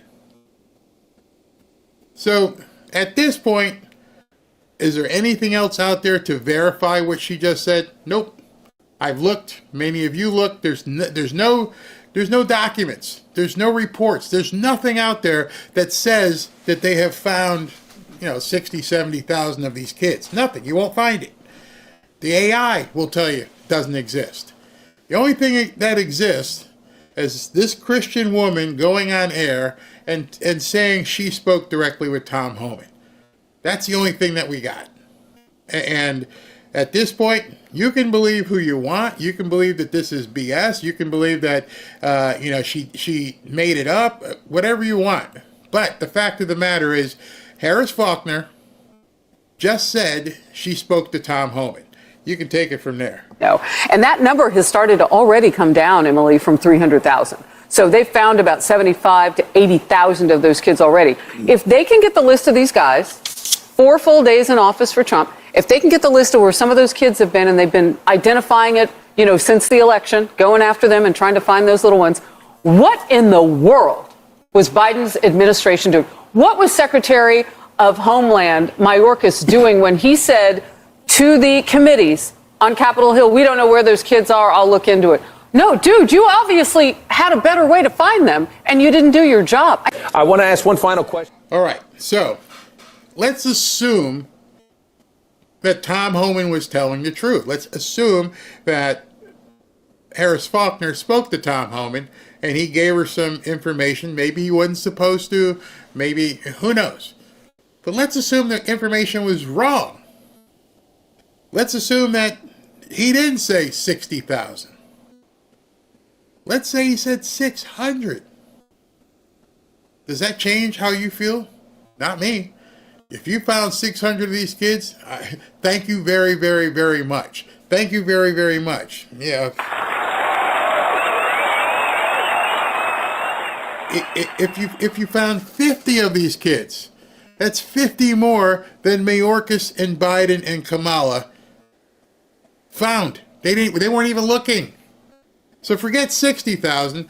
You can just pick a number that you're comfortable with, saying, she's off, she's embellishing, she's being overly dramatic, Tom Homan just doing it for effect. Okay, what's that number? I can tell you what the number is I'd be satisfied with. 1. But I know it's got to be a lot more than that, because if you find one trafficked child, this isn't like they sell them one at a time. I ain't going to go there because they don't like it. But if they found one, it's one more than Mayorkas, Biden, and Kamala found. Don't ever let yourself get jaded by the media. Like when Margaret Brennan was talking about, well, that's one guy in Oklahoma. And when, what was the other lady, Martha Raddatz, that's just a couple apartment complexes. That's what they're trying to do. They're trying to normalize. It's not a big deal. It's no big deal. It's just a few of these nuts. It's no big deal. You should let the rest stay. They're trying to normalize it. So let's continue. The Pope this week said that it's a disgrace what we're now doing with this new government, deporting all of these people. We've got, obviously there's going to be a lot of media searching for the sad stories here, trying to turn public opinion against this operation. What's your message to the American people as you guys do this work? Well, let me give a message to the Pope guy. I'm a lifelong Catholic. I was born Catholic. I've been through Catholic doctrine. Look, he only concentrates on fixing the Catholic Church, first of all. He's got big problems there. And the Vatican, they have a wall around the Vatican. And if you enter the Vatican, the crime is serious. You'll be charged with a serious crime and be jailed. Yeah. So he can protect the Vatican where he lives. He can build a wall where he lives. Where American people are not allowed that? No. Securing the border saves lives. He needs to understand that. When we secure the border, when less people come, less women get raped by the cartel, less children die in the river, less Americans die from fentanyl overdoses. If you ought to stick to it, you ought to stick to the Catholic Church and fix that. That's a mess. That's exactly right. And we did the details on the wall that's around the Vatican, and it's even nicer than Trump's wall. For as much as Trump likes his wall, the wall around the Vatican is really, really impressive. I sat down with him this week and began our... So, I love Tom Homan because he doesn't take any crap. Why don't you worry about fixing the vast amount of problems we all know the Catholic Church has? And as a former Catholic, I can tell you, specifically, my life in my high school, taught by Catholic priests and nuns, a number of the kids were abused. I didn't find out about these kids getting abused until about 3 or 4 years ago. So somehow I was on the outside looking in, just a big dumb football player running around. When I found out a couple of these kids that were in my homeroom, they were in my homeroom, 2 twin brothers, I found out. And I was just like, you gotta be kidding me.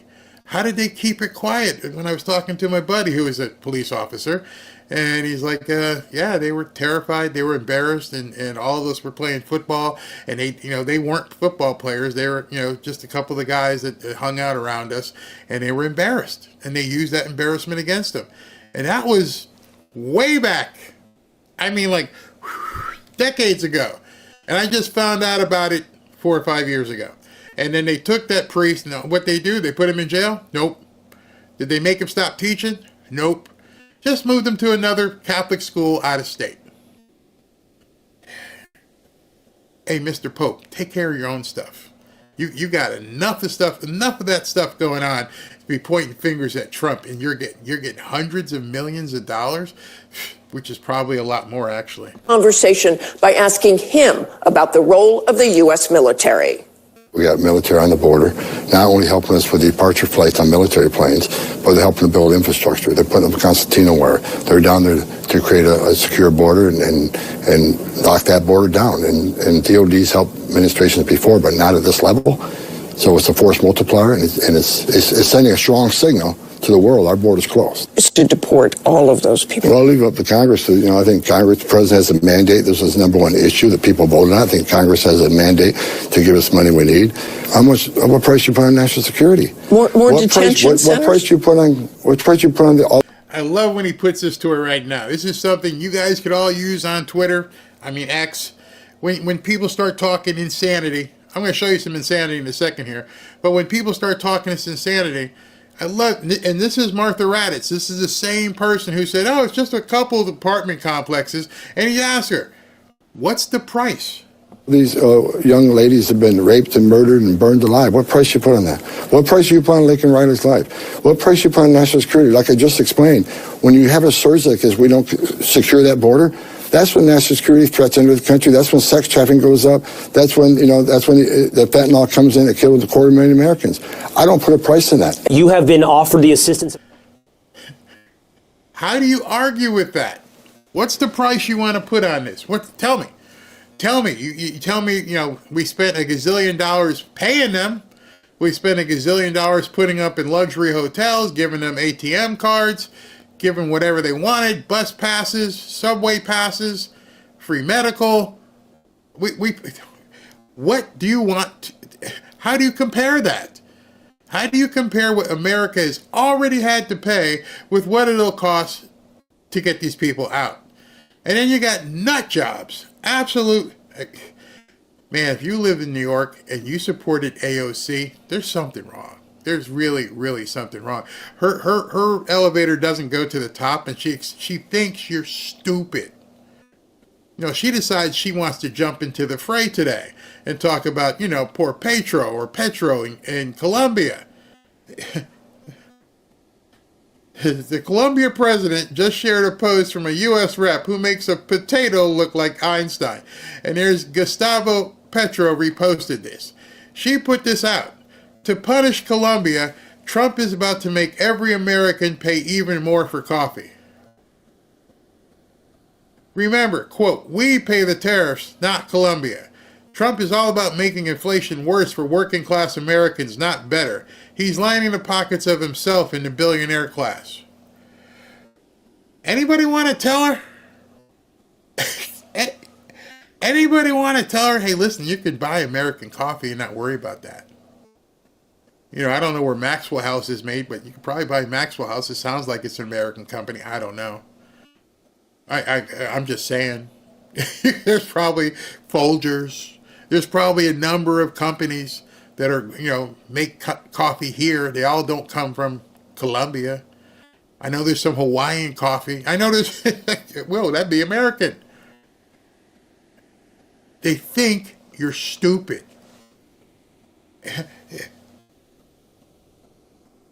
Trump is about to make every American pay even more for coffee. I'm an American. I would be under that umbrella of every, and I can tell you, I have probably in my life on this planet have had maybe 10 cups of coffee, maybe 9.5 because I probably spit most of them out. I can't stand coffee. I'm just not a coffee drinker. So that everything, it's probably not true. Probably not. No, it's not true. I don't drink coffee. I'm sure there's people here who don't drink coffee, and I guarantee you, many of you who do drink coffee can find a coffee brand that's not from Colombia. But she doesn't want you to know that. The narrative doesn't fit. They want to lie to Americans. That's all they have. The Democrats, as I've been saying, have nothing. All they can do is rely on lies.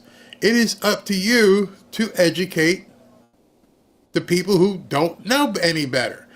Go ahead and respond to her. Sure, go ahead and retweet it. Retweet this guy. Who is it? Who put it out here?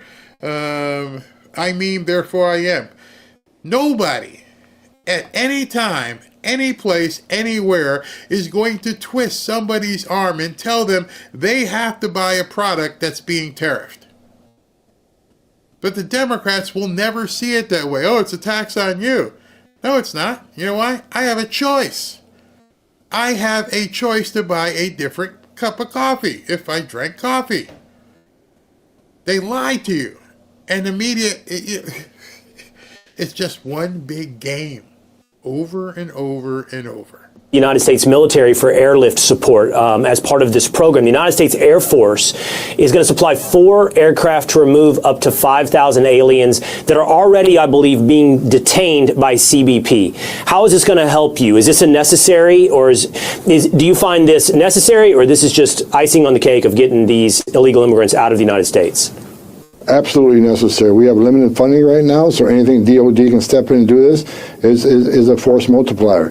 Whatever DOD does, whether it's building infrastructure, whether it's flying planes, doing transportation, that means an ICE badge and gun is not stuck with those type of duties. They can actually be on the streets looking for the bad guy. So we're going to try to contract a lot of this work out, have DOD do the stuff that doesn't require immigration authority, have them do that job to release the immigration officers out on the street to arrest the criminal aliens. So yeah, this is in plans for a while. We made this happen in a matter of 3 days.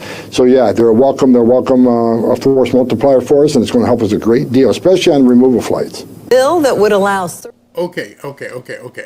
You have to step back and listen to what people say, and then you have to apply that to what you've seen in the news, the real stuff.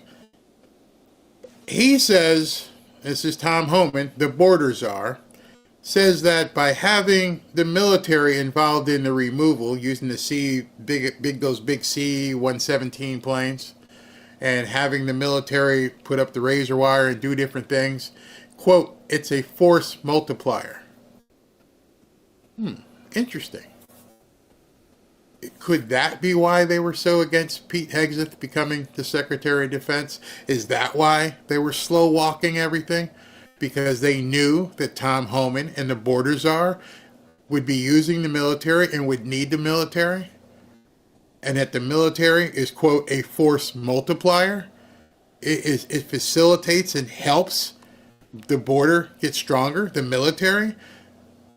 Meaning Lloyd Austin didn't do crap. Lloyd Austin was never pegged by Mayorkas. There was never any communication that says, hey, listen, I need the big planes and I need your forces so we can do this. And see how all this is fitting together? They don't say it, but you have to listen. The use of the military is a force multiplier. He said that twice in those 2 different interviews. Neither time did the reporter pick up on it.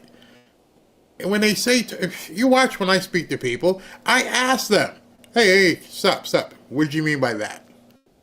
Most people aren't going to know what that term means. Can you explain what that means? You've watched my interviews. I say it in a nice way, but I don't let them just say blah, blah, blah. Hey, Can you hold up for a second? You know, most of my audience isn't really up on that. What does that term mean, and what does it do? Well, okay, well, I was asking Tom Homan, I was, hey, explain what a force multiplier is in regards to what your job is. And Tom would say, hey, listen, by having the military, and then my next question would have been, what's the next question? Next question would have been, well, why didn't Mayorkas and Lloyd Austin have that kind of interrelative communication? Then you get your answer. So, the next piece in this video that I'm going to show you is something that's starting to roll out. And this has to be absolutely terrifying to newcomers. Certified bounty hunters to assist in identifying and reporting undocumented immigrants was introduced in the Mississippi House of Representatives.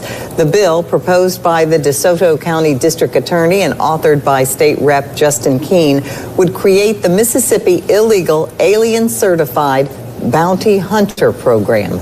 This program would offer a $1,000 reward to registered bounty hunters for each successful deportation they help facilitate. You investigating? Ooh. Oh, could you imagine if that rolls out? Hey, would you like to earn some money? Would you like some money from the government? Okay, here's what we're going to do. We're going to give you $1,000 for everybody you snitch on. For every one of these newcomers that are out there rolling around and hiding in the shadows and using winter cutesy boot as a hashtag so they can figure out how to hide them. Every person that you know of, drop a 911 and drop a pin and tell us, and you could have $1,000. I'll tell you what. If there's some company that wants to put that as a sponsor, I will record that and read that in every show. Hey, how you doing today? Yeah, would you like to help us get rid of illegals? Yes. Okay, so here's what you got to do. Dial 1-800-GET-RID-OF-THEM. And if you call 1-800-GET-RID-OF-THEM, we're going to give you $1,000 for every single one of these people that we capture and get out of the country. $1,000 can be yours just by calling 1-800-GET-RID-OF-THEM. Oh my God. Can you imagine? I saw that and I went, that's phenomenal. The phone would ring off the hook. Hey man, there's like 6 of them. There's 6 of them in the basement of that restaurant right there. I know they're there. I'm outside. I watch them all the time. I film them. Here's a video of them right there. Yeah, it's Barry Cunningham. Here, wire me the money.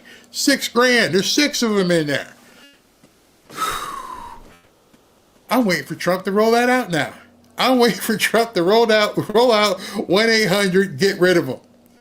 Because maybe I should secure the rights to that phone number. 1-800-GET-GETRID, get rid of them. OFEM. Is that, I don't know how many digits that's are.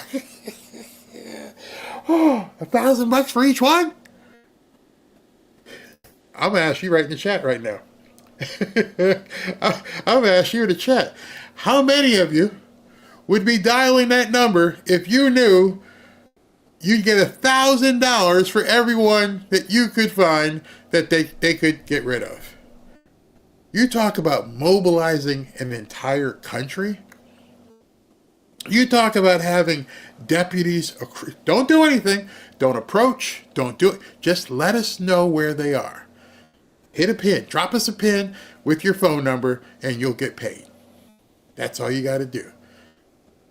You better have a whole bank of people answering those phones because, $1,000 a pop? I'm looking at the chest right now. I'm in. Oh my God. When I heard that, I'm like, maybe, honey, do we know anybody in Mississippi that can get on the phone? We could help. $1,000 per person? You could hit the mother load going to Home Depot.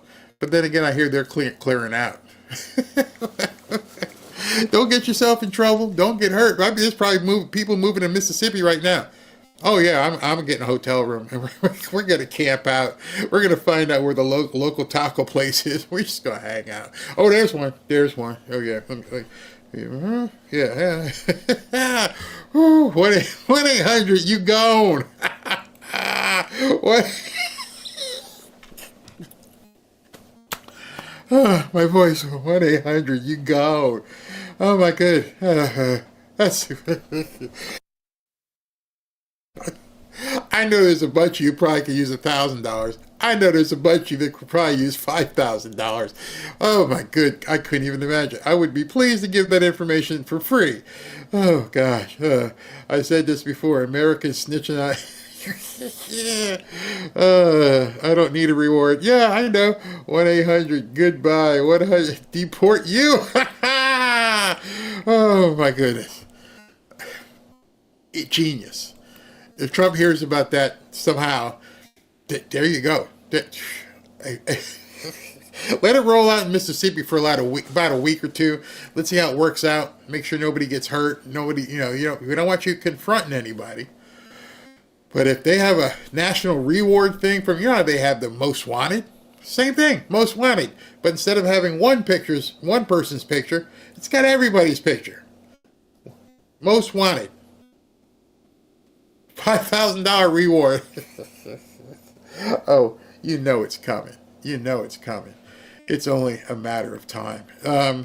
So in regards to that, let me show you some things that happened today. Because this is really interesting. It dovetails over what she just said. Breaking. DEA in Colorado. 50 busted at gang party gone wrong. The DEA crashed an invite-only Tres Leches party early this morning in Adams County, a quick 15-minute drive north of Denver. The rave, thrown at a vacant property and hyped on social media by the members, smart guys, didn't end with party favors. Instead, agencies crack, cocaine, the trendy but illegal pink cocaine, cash, and enough weapons to make a movie villain jealous. Most of the 50 guests, who turned out to be, newcomers, got a one-way ticket to ICE custody. This raid is just the latest move in the DEA's long game to take down the Venezuelan gang in Denver. And here they are being loaded into trucks and everything else. 50 of them, huh? So when I heard this story, and I was talking to Robin about it, and here's another one. DEA, 50 cash were also seized, and here they are. Obviously some women who were there for the party as well, and taking them all away, lining them up out there in the cold. So I want to ask you a question. I know many of you may not be in law enforcement, but I have a question for you. How do you think they knew that these Tres Leches were having a big party, besides being on social media, idiots that they are? See, because what immediately came to my mind, because Trump's only been president for 5 days and 7 hours. That's it. That's all he's been president for. So for busts like this to happen with an organized gang like the Tres Leches, for an organized gang having a party with chicks and all this other stuff they had there, the pink cocaine, the guns, everything else. More than likely, that happened because somebody made a call. See, I'm thinking these bounty hunters are already in place. Either that or somebody's embedded. And they had to have been embedded before Trump took office. Think about this. Trump's been in office for 5 days. It's doubtful his people have had time to get people embedded inside this gang who were informing on this gang, which means there must have been something covert in the works probably for quite some time. They just couldn't act on it. Whoever was embedded knew, I can't make that call because Mayorkas and his people won't act on it. So you probably had assets in place who were sitting there going, what are we doing? What are we doing? I'd love to ask Zach Apotheker. Is it possible that we had assets in place with some of these gangs and couldn't do anything because, because they're not going to do anything? And I want to tell you something that has not been on the media. And it's a big thing. I live in Florida. I know a lot about what the Haitians go through down here. I saw this story online. ICE raids have begun in the sanctuary city of Los Angeles. Trump administration mass deportation offensive expanded into Los Angeles with pre-dawn roundups, part of a West Coast operation. Details of the raid were scarce. Trump wraps up dramatic daybreak immigration raids. Here's what is now happening that nobody in the media is talking about. And when I tell you this, you're going to go, oh yeah. If I can go into the Tres Leches private party with guns and drugs and money and everything else, I can get 50 of them there. And I can put that out publicly where everybody can see. You see the optics of everybody lined up. What that tells me is none of you are safe. And I'm talking about the newcomers. Which means your life at this point, the quality of life that you think you had, is now going to be like this. Looking over your shoulder, never knowing when you're going to get tapped on that shoulder. Never knowing when you're going to get the knock. The quality of your life has ceased to be viable. You are now on a day-to-day, hour-hour basis wondering, is it over? You see, I don't think Trump has any intention. Well, let me put it this way. I don't think that Trump has any, how can I say this? He's not going to need to deport 10 million people. I believe we're going to see millions of people get out on their own. What they're doing already in the first couple of days, what they're showing everybody is you're not even safe in Los Angeles. You're not even safe at a private party. We're coming for you. And so all the other people who are seeing this in the news and seeing it on social media and seeing people being walked out or hearing about it in the communities, hey man, did you know they hit the party last night? 50. So you're telling me these gang guys who are, the tough guys who have weapons, I don't stand a chance then, right? Nope. I don't know if you've ever lived like you were in the mob or anything, but from what I've seen, what I've read, it's not a comfortable position riding around like Ray Liotta in Goodfellas, wondering what the hell, what was going to happen next. You definitely don't want to be that way as a woman with a child, wondering if tonight is the last night you're going to sleep in a nice comfy bed. At some point you're like, game's over. I gotta go. I gotta get out of here. I can't live this way. I'm heading back south of the border because if you get caught here, you ain't coming back for quite some time. Whether or not U.S. banks are debanking conservatives. Yes, we are. We've heard numerous instances of conservatives being debanked. And what we want to know is this a process of the bank's ESG policy? Is this our government stepping in, like what we found with Twitter and Facebook, where the government stepped in and said they wanted certain... Before I get to James Comer, I'm just watching some of the comments here. You're like, yeah, they are deporting themselves. Post office is extremely busy because they're mailing their stuff to Mexico. A lot are self-deporting.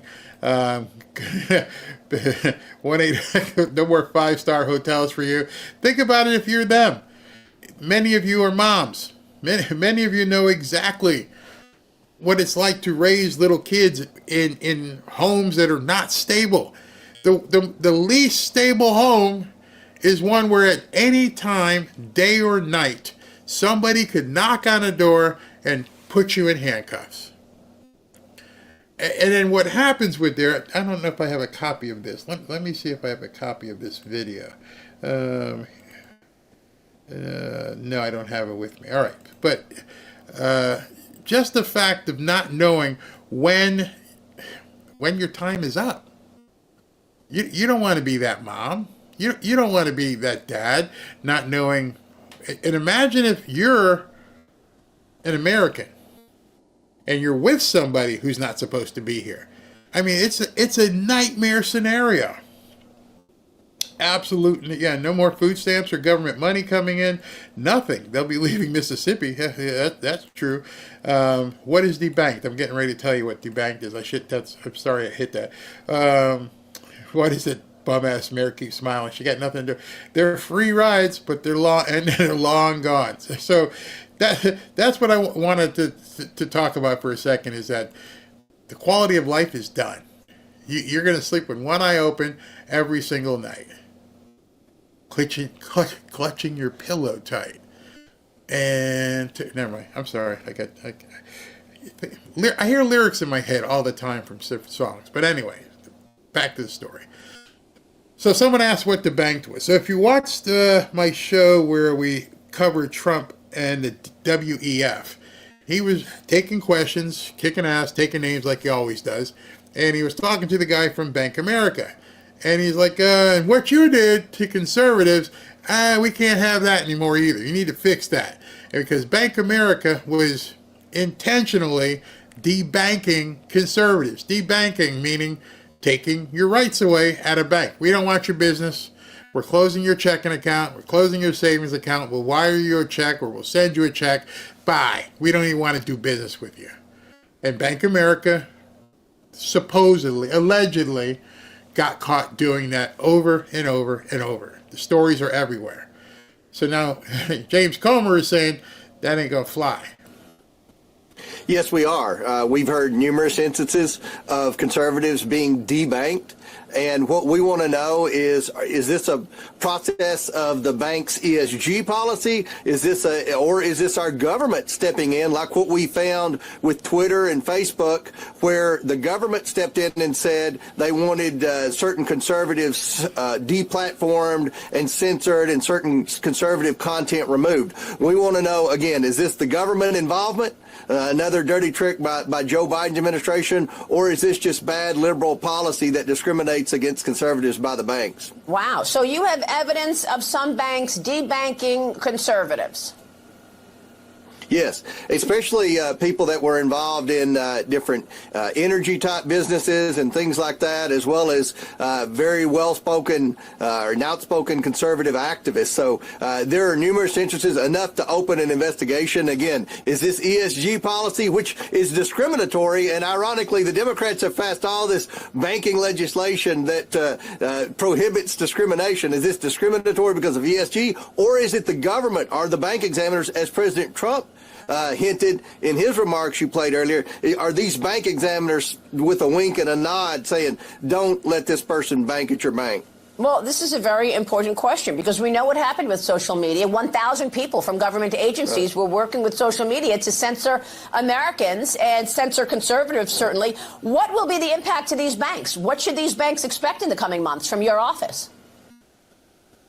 Well, they're going to be asked a lot of questions, and I will say this for the banks. During the Biden influence peddling investigation, the banks were the one entity that did cooperate with us. So I expect that the banks will cooperate with our questions, and hopefully we can get some answers. Number one, find out if our government was involved in this, if this is another side operation by the Biden administration where they were attacking conservatives. At the very least, we want to change this. You know, we're not talking about debanking, meaning they denied a loan. That happens every day in the banking world. This is just opening up savings accounts and checking accounts. I mean, this is unheard of to do this, and it's against the law. The laws, ironically, that the Democrats created against discrimination. In addition to that, just to let you know, in addition to that, one of the things that Mr. Comer didn't talk about is merchant accounts. So a merchant account is when you go to a store, any store, and you use a debit card or a credit card to buy something, that money that you're paying Target or whatever store has to go through a merchant account, which basically acts like a weigh station. So you're at the point of sale at the store, and then you swipe the card, and it goes to there, and then it goes to the merchant in a day or two. But there's this thing in the middle called the merchant account. So what was happening was, and this was deviant, is in addition to canceling the account where the money ended up, the processor, the merchant processor, they also started canceling conservatives. So even if you found another bank that would allow you to open a bank account, they wouldn't allow you to process credit cards in your e-commerce store. So if you happen to sell pew-pews, or you happen to sell ammo, or you happen to sell anything Second Amendment related, or you happen to sell something they didn't like, these companies were flipping the switch and not allowing you to process or conduct business. It happened over and over and over. And so many people went out of business because not only did they not have an account that the money would get deposited to, they weren't allowed to process credit cards. And so if you're an e-commerce site, it ends up destroying your business because you can't process credit cards. Now, I believe Dan Bongino got involved with some guys and he created a processing company, smart, very smart, a processing company that could be the processor for conservative merchants, meaning you go to a store or a website and you put your money in, it goes to the company he's working with, and then it gets deposited in the merchant's bank. Brilliant idea. We need that, and because I don't trust Bank America, I don't trust Skype, I don't trust a bunch of these companies, because at any minute there are so many ways they can flip the switch on you. You have no control. Been there, done it. Somebody told me today that, hey, listen, I joined your private your group on Facebook. I went, not me. I don't have a group on Facebook. My profile is still there. I have no access to it. I've been booted off of Facebook for quite some time, 6-7 years. So if you see a group on Facebook, it's not me. Watch out. Be careful. I wouldn't join anything with anybody's face on it unless you can confirm that it's theirs. Otherwise, there's imposters everywhere trying to cash in on other people. Just be very, very careful out there. The Trump family longer than anyone. So I think it's going on 16 years. And that's what makes it interesting, is I've seen the family and how people treated them before politics and after. 16 years, started off running Eric Trump's charity for St. Jude, which he's raised over $40 million for at this point. He's raised 5 of the best kids I've ever known and had the honor to call friends. All of his children are there for him. Every single one of them. I always say it's not hyperbole. They truly saved my life. I relapsed with cocaine in 2012, I believe. I had already been working for them for about 4 or 5 years. You know, very high pressure job, working for the largest real estate, company in the world at the time. When I relapsed, Eric Trump called me into his office, confronted me about my drug use. As I'm basically lying to his face, I'm fidgeting and I look up and he's got tears in his eyes. And that's when I just lost it. I started crying like a baby and I was like, you're right. And he's like, Lynn, you're better than this. We want you to get the help that you need. Laura Trump was on the phone, speakerphone. His brother and sister later, supported me in my endeavor, and I got some outpatient assistance. And then when their father still wanted me to work in Washington, I was just floored because they gave me another chance. And I don't think people see that side of this family enough. They were born and bred in this lifestyle, and they live, breathe, and eat it, but they're willing to walk away from all of that for this great country. The law says that. And he's a racist, right? That's what you're told. He's a racist. See, nobody hears those stories. They don't put that on MSNBC. They don't put that on CNN. They don't even put it on Fox. But Trump, with this woman who's had this drug problem. Breaking, Trump just announced Lynn Patton to serve as the director of minority outreach to help him build even more support among blacks, Latinos, Asians, and others. Her story with the Trump family is something special. She says they saved her life. And then they just type in what you just heard in the video here. Lynn has been a loyal warrior for President Trump and his family ever since. Welcome aboard, Lynn Patton. And you don't hear that. You don't hear those kind of stories about what the Trump family and Donald Trump have done for people.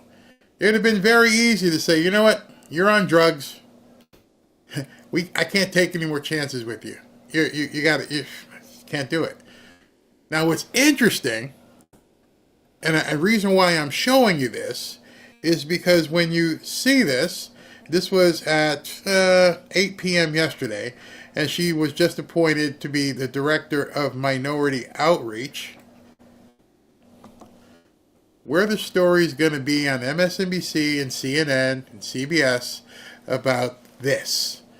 Are they going to say Trump brought in this person? You heard it all with Pete Hegseth. You hear it all the time whenever they need to do it. Oh, they're doing drugs and they drink. Okay, so he just hired someone who's an admitted former drug addict. You won't hear peep. You know why? Because she's black. Won't hear it even discussed. That's how bad this media is. That's how disgusting the mainstream media is. They won't touch this. It's nuclear. It's kryptonite. This is the kind of story of Trump reaching out to somebody who's in trouble and saying, I'm there for you. We support you. My entire family supports you. Laura, Eric was crying. The whole family rallied around her and said, you're better than this. Lift up, lift up, lift up. No handout. Lift up. They don't want people to know that. They don't want to know about the Jennifer Hudson stuff. They don't want to know. They want people knowing that the Trump family are those kind of people. That they're willing to help people in trouble. Shameful. 30 days before a president fires an inspector general, which of course is an internal watchdog for government agencies, he must tell Congress, tell you why. That didn't happen. Yeah. He broke the law. Yeah, I think, he should have done that. But the question is it okay for him to put people in place that he thinks can carry out his agenda? Yeah. He won the election. What do you expect him to do? Just leave everybody in place in Washington? I never would have thought I would hear that from Lindsey. Yeah, so what? So what? We won. You lost. Sorry. Deal with it. Before he got elected, this makes perfect sense to me. Get new people. He feels like the government hasn't worked very well for the American people. These watchdog folks did a pretty lousy job. He wants some new eyes on Washington, and that makes sense to me. Even what he inherited is that was the support Trump didn't have in his first term. The media's like, Trump's he fired all these people. That's against the law. You can't do this. But and Lindsey's like, I thought he was going to defend him and say, well, Biden didn't recognize the Supreme Court. No, he was even worse. I don't care. Just like, I love it that they're going on these shows like J.D. Vance and I don't care. What do you want them to do? Deal with these people? No, they're done. And give them no place to go. What do you think, he's going to keep all these people? I don't care. That is now the attitude that I don't give one. I have none left to give, and you guys are going to have to deal with it. Why? Because Trump's the president. He won in a landslide. He's got a mandate, and you're losers. That's pretty much it. The Joe Biden administration, Americans fundamentally rejected, and we know that they think Joe Biden had the country on the wrong track. Joe Biden did 11 executive orders on immigration in his first 3 months. This is not uncommon. Donald Trump's undoing most of those because there's widespread support, even among Democrats, for him to do that. I want to go back to what Congressman Harder said, though, about prices. Number two, input of cost is electricity. Electricity, in the last 3 years, we've had a greater rise of electricity prices than any in the last 33 years. Donald Trump's going to fix that. He declared a national energy emergency this week. I think he's doing exactly what he told voters he was going to do. Not all of it's going to be wildly popular, but a lot of it's popular even among Democrats. Imagine that. Imagine a president who's doing, within the first 5 days, exactly what he said he was going to do. And yes, he was right about that. That also makes a big difference with Democrats, because both sides can clearly see. Let me bring something up. I got to show you something here. I should have had this ready. This is eye-opening, to say the least. I think I posted it. Let me see if I can find it. Real quick here. Where is it? Hold on. Okay, here it is. I posted this earlier, and it is absolutely mind-blowing. This is from Mark Mitchell, who we're going to have on the show. We think we got the technology thing fixed. But in any event, the Trump approval currently has no racial demographic signal. And what that means is you can look at those numbers and go, it's everywhere. 55% white, 57% black, 58% Hispanic. There's no demographic signal. He is America's president. He now has a greater propensity, a greater proportion of people who are for him than are against him. And that means it's over and above just Republicans. When you look at these numbers, and you have to understand, in order to get to 55, 57, and 58, the only way you get there is by including a substantial amount of Democrats. And it's funny, George says, 2028 is going to be a blowout. Absolutely. That's why I keep saying, I don't see how these people are going to win again anytime soon. I keep saying it. This trend of somebody doing what they say they're doing or going to do is not something we've seen in politics on either side. And now you've got Trump out there kicking butt, taking names, and people can see it. It's visible. What these nuts in the media don't realize is when you publicize and bitch about the stuff that he's doing, you're showing people he's doing it. Whoever is doing the strategy for the left, as I've said many times, is insane. Every time you bitch about something that he's doing, you're showing people he's doing it. And because you're showing people he's doing it, more and more people can go, damn, this dude's, he's really the dude, isn't he? Just came forward and said, we're going to do diversity. We're going to do this because race needs to be dealt with. And for Donald Trump to be able to cancel a commitment they made is an outright affront to the black community, brown community, LGBTQ. Okay, so what you're watching is kind of hard to hear, so let me just, kind of hard to understand him when he talks in a regular volume. Al Sharpton decides to go and take a whole bunch of people into Costco. And he's basically there applauding Costco because they're keeping with the DEI stuff.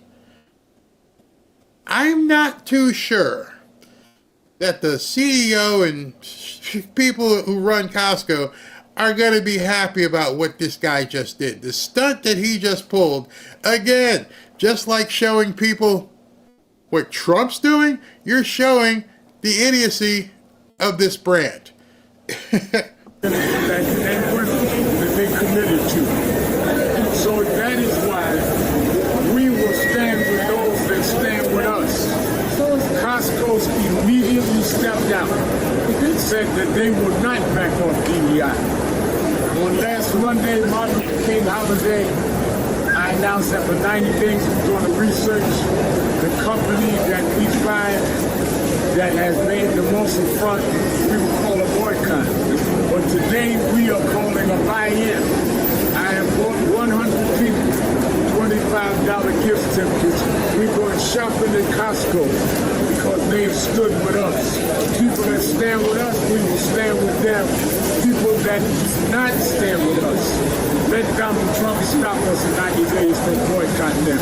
We will not think to be rejected and disrespected. Thank you. And of course. So, think about what this dude just said.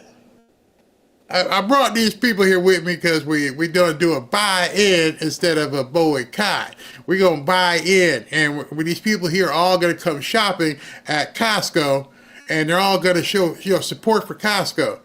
But they're here because I gave them all $125 gift certificates. And I thought, I didn't know if y'all caught that. And I'm listening and I'm like, wait a minute.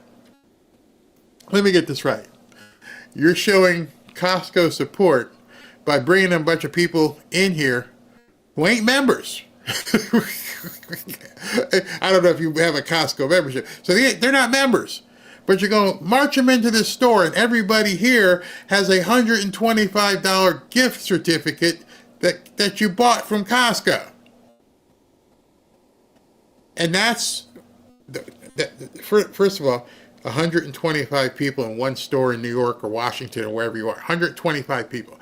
There's 125 people in the parking lot trying to get out of Costco in Boca from the time it opens at 10 o'clock, who have no idea what the hell you're talking about.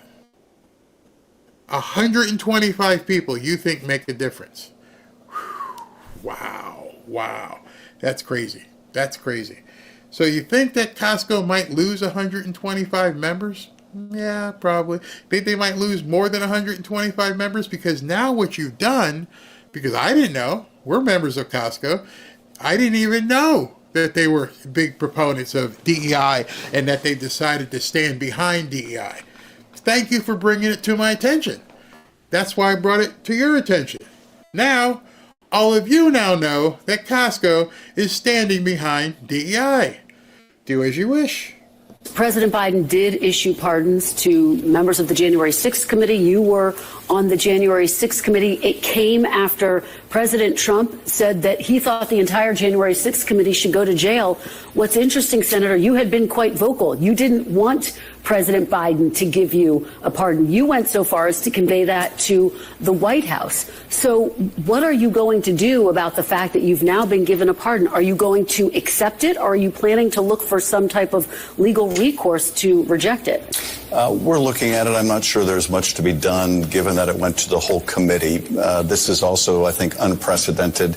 In the first instance, it was a result of the president wrongfully threatening to go after people. You know how they always say in these hearings, yes or no? Yes or no, Senator? Are you accepting the pardon? That's all we need to know. Are you accepting it? Of course you're accepting it. You know why? Because you're a weasel. You're a shifty chef. People who oversee his misconduct in a legitimate committee process. Nevertheless, we'll have to look at this as a committee to see if there's anything to be done. What does that mean you're going to look at it? Does that mean that you'll make a decision collectively about whether to accept these pardons? We have tried to operate together as a committee, and I think the law is unclear because this is frankly uncharted territory. Whether pardons of this nature are like a law in which you're powerless to say yay or nay, or there's something different. It is quite murky, but it sounds like what you're saying is we'll look at it, but most likely you're going to have to accept this pardon whether you like it or not. It may not be actionable one way or another unless there is actually some kind of bogus effort to prosecute the committee. Again, define bogus. Who is it that defines bogus? You? Because you've been bogus for 4 or 5 years. But now you've got a pardon, which I'm pretty sure there is no law that says you have to accept a pardon. That a pardon is basically stapled onto your chest. If you're a man and you didn't do anything wrong, say so. Decline it. I don't need a pardon. I didn't do anything. They come after me, I got a lawyer. I made money. Just like Trump said, I'm not paying security for John Bolton and Fauci. They made money. Shit, if you got money, if you didn't do anything, don't worry about it. It's quick. Once they subpoena you, tell your lawyer to go deal with it. No big deal. But you're a lying sack of you know what. You're caught. You're caught. You're going down. And you better take that pardon because everybody now at this point knows what you did. Just like this guy. It's the president's daily brief, but also the role that the director of national intelligence, director of CIA play in order to ensure that the people who have to make those decisions in the Security Council are fully informed about what the reality is, what the intelligence is, what our intelligence gaps are. And if they withhold things or if they skew things, it really is going to be detrimental. Real quick before we let you go, Director, do those agency heads have, in that moment you're describing in that room, have that realization that, wait a minute, that's not what we told you? I mean, in other words, how does that coordination become undone when the person who's putting the final brief is skewed the information? Well, I like to think that, Secretary of State Rubio, who is very familiar with the intelligence profession, is going to be speaking up because you have the Secretary of State, Secretary of Defense, the Attorney General, others who are going to be there. So you want to make sure, again, that you have people who are informed, but also people who want to know the truth. Right. And not just people who want to give President Trump what he wants to hear. That is so dangerous. And none of the 6 presidents that I work for ever wanted the intelligence community to give them what they wanted. They wanted the intelligence community to give them what they needed, and then they can make the appropriate policy decisions, taking into account what the intelligence says. All right. Here's the deal. So here you go with a guy who is a professional liar, who has lied against Trump for years and years and years, who has divulged American secrets, who was integral in the impeachment of Donald Trump, probably both impeachments, who lied about the Hunter laptop, all of this. And now he's begging people in Congress, please, please, please, please, please, please don't confirm Tulsi Gabbard. Why do you worry? Why are you still involved? Why would MSNBC put anything on their screen that you're even talking about? Here's another guy who's taken a pardon for all the crap that he's done. And now he's talking, well, he's continued to talk on MSNBC. You have no credibility. It's shot. You were part of that 51 people who signed a fake letter. You've lied over and over and over, and people on MSNBC must just not think their audience remembers.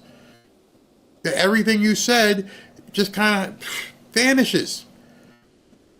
The Democrats, as you know it, is a party in complete disarray. There are rumors right now. I don't know if they're true. There's no way to know if they're true until it actually gets filed. But people are talking about Barack Obama and Michelle Obama getting a divorce. And if they're getting a divorce, it will be very public. They will not be able to hide it once the document gets filed. So if he was the figurehead of the Democrat Party, if he was the one that was pulling all these strings, they're done. There's nobody there. Hillary, toast. Kamala, they're talking about her maybe getting a divorce. They just didn't break the Democrat Party. They broke the people who were running the Democrat Party. Trump broke them all. And there's nobody. I mean, you can see it. It's like a ship just bouncing around. There's nobody. Not in the media, nobody controlling the message from the Democrats. It's absolutely stunning. And now you're seeing some Democrats, pretending as though they just got the message. The man was impeached twice. He was convicted on 34 felony counts. And the American people still said, he's closer to normal than what we see. Exactly. Left. That's what they're saying. He's closer to normal. Why? Because something that pertains, when you talk about the transgender community, for example, and you're talking about the issues that pertain to less than 1% of the population, the Democratic Party came across as if that was a priority more so than the other issues. And so he comes into office. Now you're talking about childbirth, citizenship, and what have you. He knows that's not going to pass the mustard, but he knows that he made that promise. So when he shows up week 1 on Capitol Hill and he says, this is what we're going to do through an executive order, even though it's going to be shot down through the courts and what have you, he's saying, I kept my promise. A lot of other things that he's going to point to that he's going to try to do, I kept my promise. Then you turn around and you look at the left and you say, what promises did you keep? Now, you might know the answer to that. I'm certainly not questioning your knowledge about that at all. What I'm saying is what resonated with the voter. What voter out there can look at the Democratic Party at this moment in time and say, there's a voice for us, somebody that speaks for us, that goes up on Capitol Hill and fights the fights that we want them fighting on our behalf. They didn't do that. And that's why. At the same time, I understand with Stephen A. Smith. You guys know I have been talking about him for months. I could see the bull crap a mile away. There was never anybody speaking on behalf of the Democrats. Y'all tried to prop up Kamala Harris. Cackles had nothing. Many black people knew she had nothing.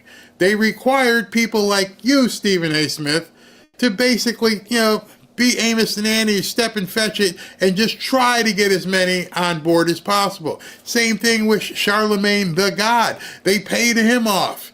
Try to keep people in line. But they couldn't. So now Stephen A. Smith understands my bread. How am I going to get buttered? Because everybody saw what I did. We all did, Stephen. And now you know, just like with any good marketer, I'm going to give you your props. You can read the lay of the land here. And you can see very clearly the money's over here. The money and my expansive of my future is with Trump. That's why I'm doing a show with Chris Cuomo and Bill O'Reilly. That's why I'm doing a show with Sean Hannity. That's why I'm out here mingling with conservatives, because I need to pivot. Someone who's involved with sports like he is understands losers and winners. And you don't want to be associated with losers for anything, in business or in sports, and definitely not politically. He knows right now, I need to be with the winners.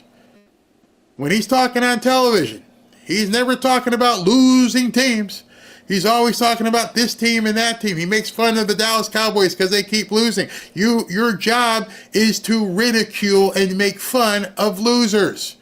You always need to be associated with a winner. It is your job. We can see it. Like, oh, I can see what this dude is doing. Now he's pivoting to the winning side. And he's trying to pretend like it's because all of a sudden I just see this stuff. No, it's not. Trump won. Loserville on the left. They're never going to appeal to anybody. The money's going to be over here. You've already seen that. Their behinds are home, and that man is back into the White House, and they want to sit up there and talk. You look at the networks right now, they're talking about him. Look at it. This is the latest. Look at him. Here he goes again. Well, you know what here he goes again means? He's doing what he said he was going to do. He promised you he was going to do these things, and he walked into office week one, and that's exactly what he's doing. And he's saying, y'all do something about it. And when you try to do something about it, he's going to say, look at them now. Now they're concerned about these issues. Were they talking about that during the campaign? Hell no. That's really it. Yeah. Yes. Well, look, the law that creates... He knows. He knows. In fact, he also said this. Breaking. Stephen A. Smith says he feels like a fool for voting for Kamala Harris. Now you feel like a fool? You're telling me the entire time that you saw this woman pretend to be a candidate, to pretend as though she had any clue what she's going on. Now you feel like a fool? Let me just tell you, Stephen A., you don't feel like a fool. You are a fool. And I mean that with all due respect. We know what you did, and we know what's going on right now. Anyone with a brain knows what's going on. Even this guy here, Anomaly. He feels like a fool because the culture and the money is shifting towards common sense. This guy is a fraud, a puppet, and a total corporate suck-up. Damn. People seeing right through you, Stephen A. You're going where the money is. You want a career in media beyond ESPN. Here, ESPN is no longer the big, prize for you. You want to have a late night show. You know, financially, attaching your boat to the Democrat pier is not really good for that boat. That boat will stay anchored. There is no way you're going to build an audience. There's no way you're going to attract sponsors. There's no way you are going to get the financial windfall that you need without saying, I was a fool. I was wrong. Oh, yeah, I was wrong. I told y'all I was going to be with Trump. That's what's going to happen. I was a fool for voting for Kamala, but now I've seen the light and, put on the red MAGA hat. And now you're going to ride with Trump. And you're going to expect all the Trump supporters to come with you. I would, Stephen, but I don't believe you. I didn't believe you then. I don't believe you now. I think you're motivated by you. Whatever makes sense for Stephen A. Smith is where you're going to go. If you can get a $20 million contract with Fox, you'll take it.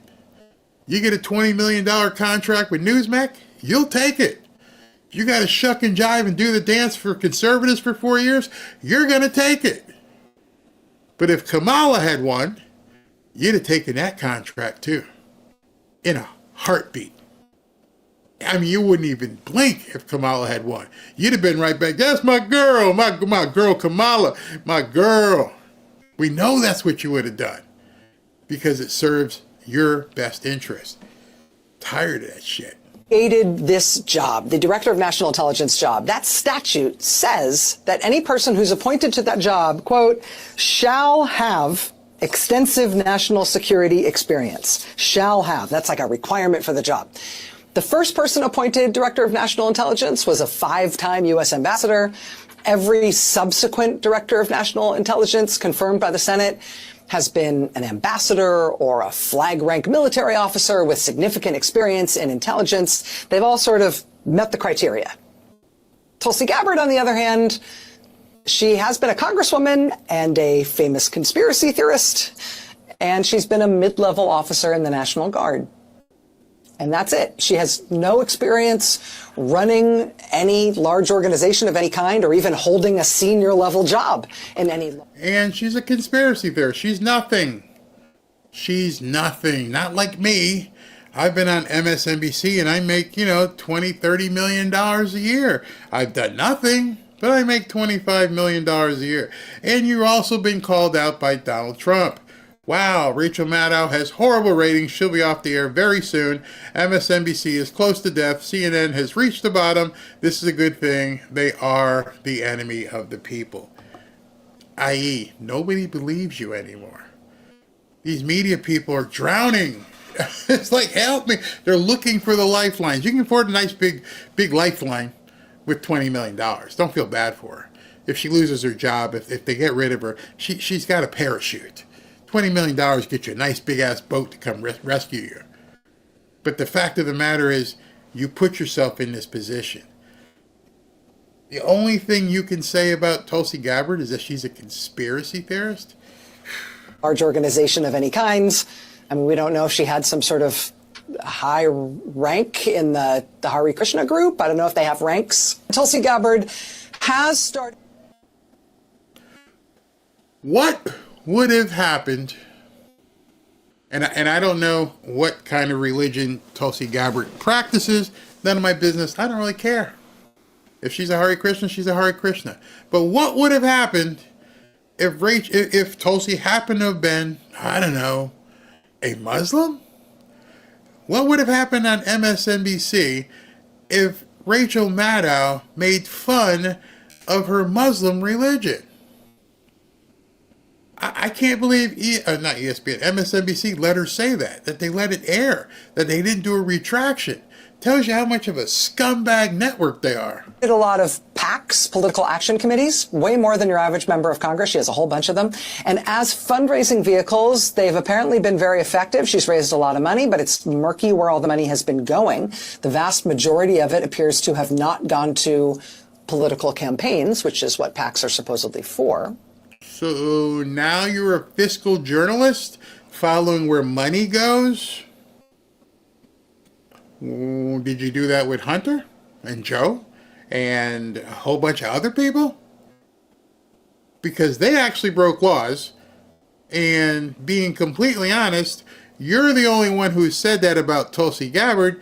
And there's been obviously some investigations on her and nobody found anything illegal. But you're going to try and make it sound that way. That said, all her various PACs and indeed a charity she recently started, they are all being managed by real financial professionals. All of her PACs, for example, share the same treasurer. It's the same treasurer who worked for George Santos. George Santos, who was expelled from Congress and is currently awaiting sentencing after being convicted on multiple wire fraud and identity theft charges. So at least you know you're in good hands. That's reassuring. Ellie, So it's that time of the show when I have to slap back at a troll. You see, this guy decides he wants to step up in here and say, come on, Barry, that bill said license bounty hunters. You're becoming a real joke. Tell the truth or get out. Well, Robert, can we talk for a second? Number one, this is my flipping channel. If you don't like it, you're the one who need to get the hell out. Well, now that we got that understood, yeah, you're welcome to hit the exit. Number two, what I said was it was a fantastic idea to employ bounty hunters across the country by using a 1-800 number. I guess you missed that part when I was making fun of 1-800 get rid of them. And what I also said, maybe you didn't understand because you just pushed your rock away to come out here and try to, say something nasty to me. It ain't gonna work, because what I also said was, and you could rewind the tape if you want to, is that the FBI has been putting out most wanted posters for decades. And on those most wanted posters, anybody with information leading to an arrest would get paid. But you probably didn't get that part because you're ignorant. You decided you wanted to step. But now, guess what? Now you've been schooled. Now you look stupid. Now I'll finish my show while SV shows you the door. You flipping moron. I love when they when they raise their heads like that. But yeah, that's what's happening, because now we're going to talk about another moron. It's been a fire hose of stuff going on in the federal government generally, in the Department of Justice fairly specifically this week. Some have described it as a shock and awe campaign, which might be what it is. I guess the danger is in covering Trump 2.0, how do we deal with this? Because these things have real implications. Everything Joyce just described, people are affected by this. This is not an abstraction. We tried to tell y'all. I mean, Ali, I wrote specifically about this issue, what he was going to do to the Department of Justice multiple times during the election cycle, because, as you pointed out in your open, this was all written down. So I don't like the shock and awe version of this, because if you had been paying attention, they wrote it down. They told you exactly what they were going to do and exactly how you were going to do it. And a majority of white people voted for this. This is the disgusting version of America that... What would happen if somebody went on Fox and said the reason stuff was happening is because a bunch of black people decided to vote for Kamala? Yeah, you'd be chastised into oblivion and never allowed on a network ever again. Ever again. But MSNBC decides to promote this guy, bring him on their show, where he comes out with doesn't care. It's white people's fault. All of this is white people's fault. People want, and oh, by the way, eggs are still more expensive. So you didn't even get that. Great job, white folks. In terms of how we cover it as a media. Eggs are still expensive. Great job, white folks. You're beginning to see the refrain at this point. You're beginning to see the futility of Democrats in the Democrat media. And I'll keep saying it, they got nothing. If people are stupid enough to think that on day 5, Trump would have somehow magically made groceries or eggs get cheaper, you're an idiot. You don't deserve to vote. But this is what they're going to be pushing every single day. Eggs are still more expensive. I can't wait. I'll go to the grocery store tomorrow and see a drop in price in eggs, and then Eraserhead here is going to have a hard time, basically having any leg to stand on. Or as a media group, right? We have to stop acting like any of these things have any basis in reality, right? Your earlier segment about birthright citizenship is a perfect example of how you should cover it. There is no question about whether or not birthright citizenship is constitutional. It just is, right? There is. You sure about that? Because I don't see any lower third, and I don't see anything in your background that says you are a Supreme Court justice. So all Trump did was, here's a question, let's go ahead and adjudicate it, and let's see what happens. In that regard, we're going to know definitively whether it is constitutional or not. I don't give a shit. I don't give a crap about your opinion. You don't give a crap about mine. But you know what? Collectively, we're going to have to hear what these 9 people on the Supreme Court say. Sure, they may say, can't do it. But I guarantee you, based on how these people are, they don't want to hear what the Supreme Court has to say. There's no question about whether or not the Civil Rights Act should apply. It just does. And every time the media tries to sane wash Trump, whitewash Trump, explain Trump, defend Trump, what they're doing is muddying the waters on these issues that we have already decided, right? And I'm not saying that there's not a place for nuance. I actually wrote in the... Who's we? These are things we've already decided. Trump just got voted in with a mandate in a landslide. So I guess it's not the we that you're hoping for. The we already decided is the problem here. They don't like to admit it. They don't like accepting the fact that they're in a political minority. And they have no power. Now, we're going to see this week, what happens with power, but they're freaking out.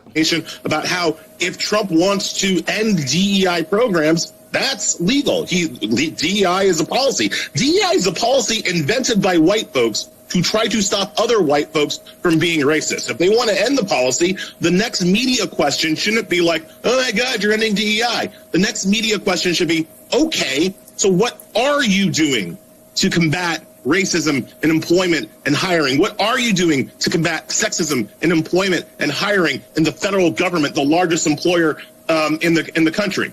Because if the answer is nothing, well, then that becomes illegal. Well, then that violates the Civil Rights Act. That violates the 14th Amendment of the Constitution, the Equal Protection Clause. So the question has to be, fine, you want to end DEI, what's next, right? It's all like, you're going to repeal it. What are you going to replace it with? Because just going back to antebellum racism, that's what's illegal.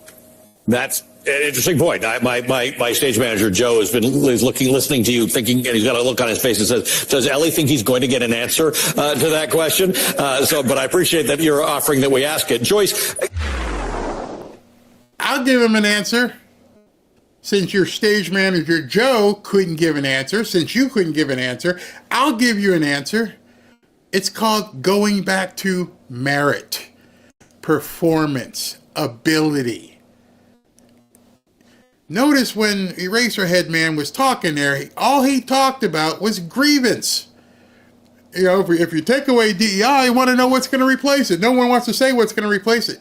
I'm pretty sure they've been saying it over and over again. Meritocracy. Can you do the flipping job? I don't care what color you are. I don't care who you sleep with. Can you do the job? Why is that so hard to understand? I for one, think job applications should not even have names on them. I think a job application should be a number. And so when a company gets a resume, they are forced to look at the resume. And I think resumes should be reconstructed. Nobody cares what sorority you went to. Nobody cares what fraternity you were in. Nobody cares what bands or other stuff they put on resumes. I want a graphics designer. Show me that you have the relative education to be a graphic designer. Show me you have the relative experience to be a graphic designer. And show me your portfolio. That's it. And that's from applicant 1-5554. And then applicant 1-554, I can look at your stuff and determine whether you're going to have what I need to move forward.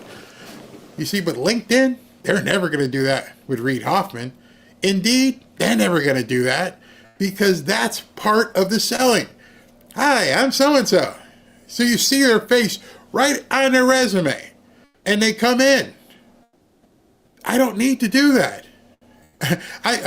So many times I've looked to hire people. I'm like, this person would come in. I'm like, dude, I don't need to do a sit-down interview.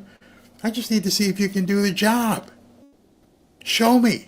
Show me a portfolio. Show me your experience. And I can tell whether you can do the job. I've had video editors before. I'm like, here's the footage. Here's your brief. Do it and send it back to me. If you can do this, then, this brand might want you to be a part of it. Other than that, I don't need an interview. I don't need to even know your education. I just need to know, can you make it happen? Do you need to know someone's education if they can cook? No. I'm looking for a line chef. Okay, so come on in, make some dishes. I don't care what your resume says. The only reason for a resume in this day and age, I remember going to a meeting and somebody asked me for a business card. I'm like, you know there's this thing called Google, right? And the guy looked at me like I was crazy. I'm like, just put my name in. Anybody, anywhere, put their name in and see what comes up. And if there's stuff that comes up that you don't like, ask them about it. But you're not even talking to them until you've seen the blind resume. Just make it a blind resume. Don't care. Don't care. Do it on Upwork. I don't care. Fiverr. These people drive me crazy. The Philippine ambassador should not have said those things because it causes unnecessary panic in our community. So, what this thing is, somebody's like, Eddie Murphy's going to sue him because he looks like the Nutty Professor. This is what I was talking about earlier. I found this after I put the show together, and it was about somebody from the Philippines saying, y'all need to leave. Y'all need to get in the buses, whatever, get out of town. It's for your best interest. Says he was flooded with calls and walk-ins to the migrant center here in North Long Beach once Filipinos heard this from their ambassador. Well, my advice to them is to immediately leave voluntarily, because once you're deported, you can never come back to the United States. Certainly blunt advice, but not entirely correct. Being caught without authorization in the U.S. brings a 10-year ban against returning legally. Still, the message was clear. Leave now before being caught up in President-elect Trump's mass deportation threats. My advice is for them not to wait to be deported. There are about 4 million Filipinos in the U.S., and our estimate is that 1 in 4 is undocumented. That's between 200 and 300,000 Filipinos, and many have been in the U.S. for decades. Okay, so we got to start. 300,000, been in here for decades. Just saying, I don't want to sleep like this with one eye open, wondering if somebody's going to be knocking on the door. That's not a way to live. So if their ambassador is saying, hey, let's go ahead, you might want to get out of here. And notice what he said. The guy tried to correct him, just to let you know. He said, the ambassador said, you're never going to come back if you get deported. And the news guy was trying to be all quick. No, it's not that. You can come back in 10 years. That means you can apply again in 10 years. So what do you think's going to happen when they see your application is like, oh, you've been deported? Well, if it's a Democrat administration in 10 years, you're probably fine. Probably get in with no problem. But if it's a Republican administration, you're probably going to go to the back of the line. Just saying. There they go again. They are not threats, they're facts. Yep. Oh gosh, another one. It's crazy. No, he's a race hustler. I saw 2 different people on X that were impersonating you, Barry. Yep, they're all over.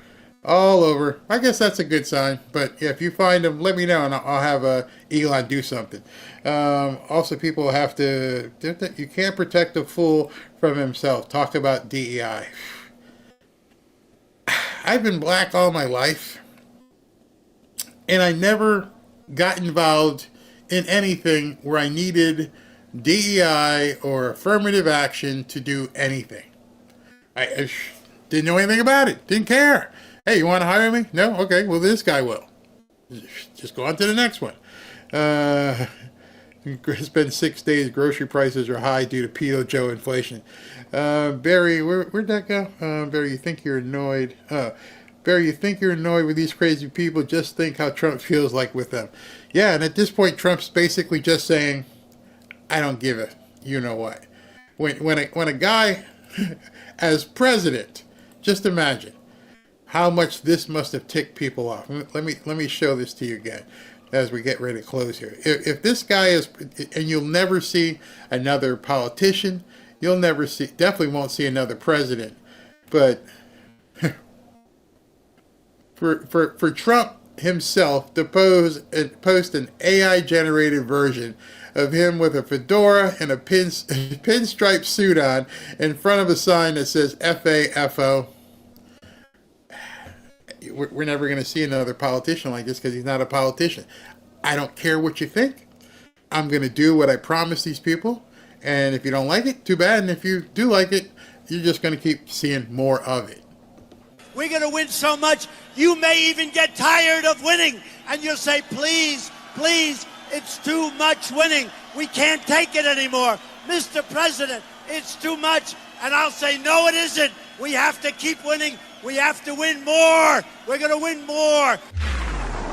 All right. So before we get out of here, let me just go ahead and put this up again. Where is it? Yeah, if you'd like to join us over in a private free group on X, go ahead to go to fanfareshop.org/group.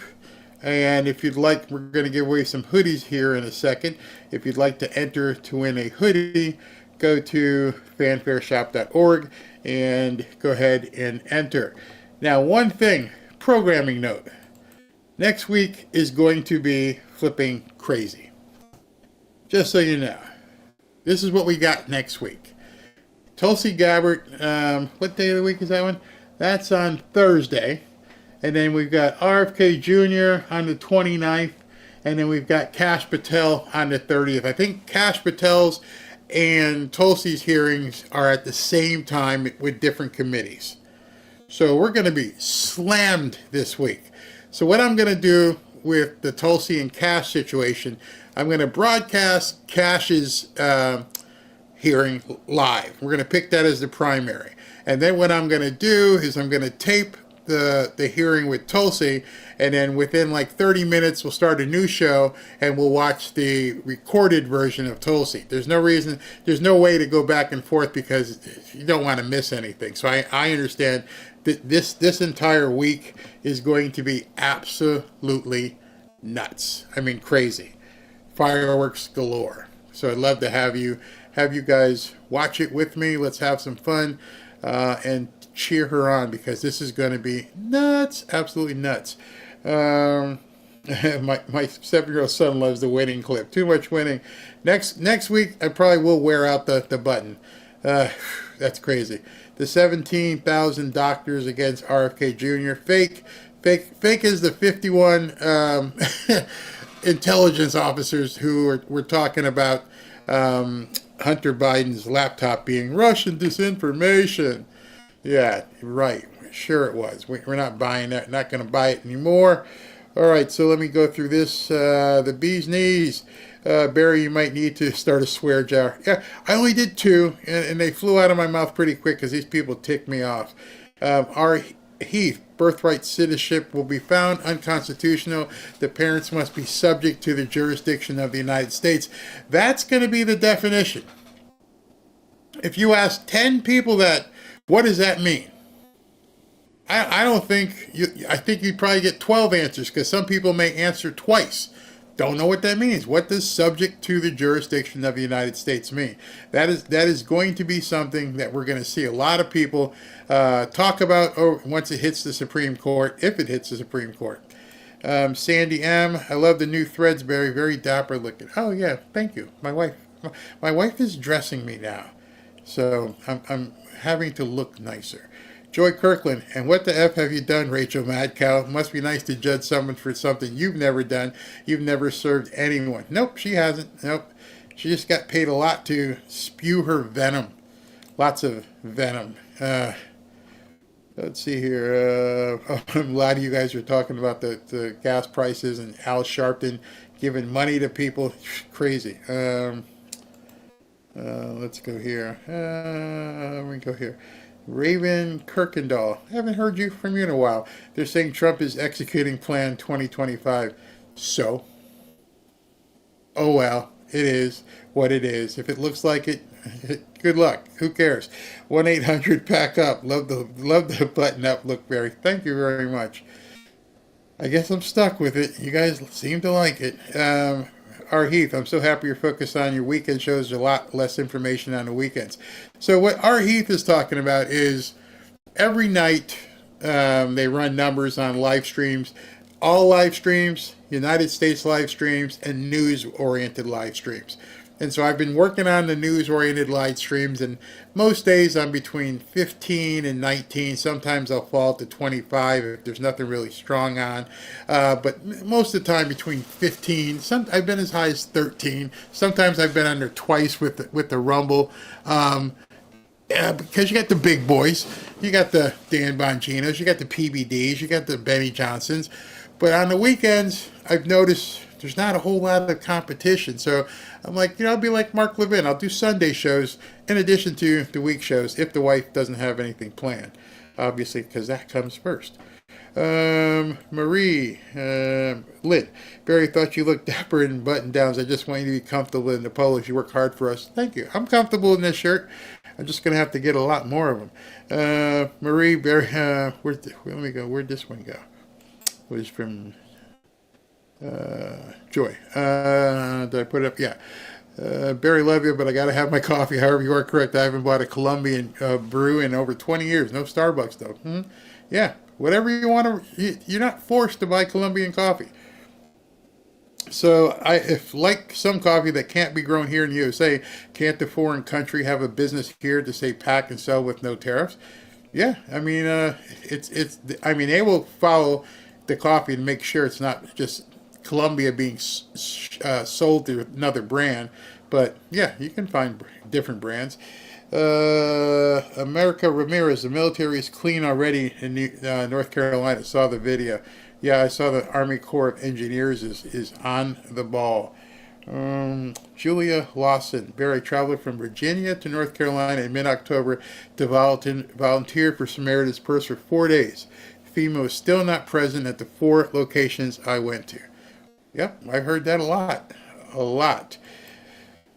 Ryan, my Ukrainian neighbors would be worth about $4,000. He's talking about the bounty. We should get Dog the Bounty Hunter on here. Thank you, America, again. That would be funny to get Dog the Bounty Hunter on here. That would be very funny. Let me keep going here. Let's get you guys out of here. And I got to give away the hoodies too. I didn't give away the hoodie yet. Paul Triggs, rather 1,000 in the pocket of American taxpayers than getting it shipped to Ukraine. Absolutely. Be beautiful, allow our farmers to farm again. We used to produce everything right here in our country. We need to get back to being self-sufficient. Yeah, I understand what you mean. I grew up in Connecticut, and I used to remember as a kid seeing just acres and acres and acres of shade tobacco. I didn't even know what shade tobacco was, but it would be so much was being made there. Ronald Zimmerman, Barry, keep up the great work. Thank you very much. $10 from Senior Fellow. Senior Fellow, thank you. I want to be a senior fellow. I am almost, Donald says, I'm almost 57 years old, and I've probably had 3 to 5 sips of coffee in my life. I can't even stand any food, dessert, anything that contains even the taste of coffee. Me either. Not coffee, ice cream. I mean, my wife has tried. Rob has tried to feed all kinds of. I don't like coffee. I don't like toffee. I don't like none of it. I guess I'm just weird. Ray Smith, although the work that you do, Barry, thank you. I was in tears when I saw the kids in the trunk of the car. If you haven't seen that video, I posted it. It's on my profile on X. It will test you. It will test your heart. You'll want to pray right before you watch that video. Raquel Sandoval, the abomination Biden administration never even spoke about the missing children. I thank God for Trump and his kick-butt admin for looking for these. Yeah, the fact that they never even talked about these kids. I'm telling you, go watch that video on my Twitter X profile. It'll just shock you, absolutely shock you. Beverly Lytton, SpaceX rockets let jet blast off in 2 minutes, going to the moon. Let's see here. Maria Daniel. Thanks for education in the last. Thank you for watching. Born on the 4th. Did I get that right? Where is it? Click this button. Born on the 4th. Love the way JD and Trump handle the dip reporters and other like them. Priceless. Keep up the good work, Barry. Thank you. Yeah, don't give. They're not giving them any quarter, giving them no place to go, not an inch. Paul Triggs, MSM got to be careful. What Trump wants is the public want, and MSM isn't exactly on the public's Christmas card list. Nope. They don't seem to realize it. They will soon, though. They will soon. Larry 1754, Colombia has been using banana shipments from Ecuador to Europe to hide tons of white powder in. You imagine? Can you even imagine what's in these things. I mean, just it's gonna get crazy. It's gonna get absolutely crazy. Steven Sterga. Hey, Steven, I got your email. I had a chance to respond yet. Did they return the ULOs back to USA as Colombia said? No, we don't want them. Yeah, they're going back. Yeah, they're definitely going back. Melissa Davidson, Barry, you are the only real news I listen to. Thank you very much. Born on the 4th. There are 12 major coffee producers throughout the world, and we don't need Colombian coffee. The chooch of a leader is barking up the wrong tree. Yeah, and I can't believe AOC would have posted something so stupid. All Americans are going to pay more for coffee. This is from Beverly again. Schiff probably directed them to ignore Trump. There's so many things that Schiff has done that once they start digging into him, he's going to need that pardon. Georgie Yount, I'm giving Trump a new nickname to use if he wishes to see it. Karen Largemouth Bass. HP Haupapa. Love your show, Barry. You are so definitely dialed in. Thank you very much.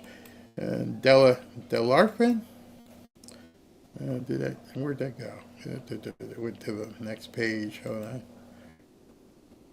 It's trying to populate. Where did it go? Hold on. I can't see it. Hold on. Okay. What was great is that Bass's agreeing to things was recorded and sent all around the world, and her disrespect, stupidity, uneducated, unwilling to read the room. Can you imagine? Can you imagine you're sitting next to one of the most experienced developers in the entire country, and you look like an absolute fool? So if you're in Los Angeles, if you're a constituent of that area, and you saw that press conference, you had to get up from it.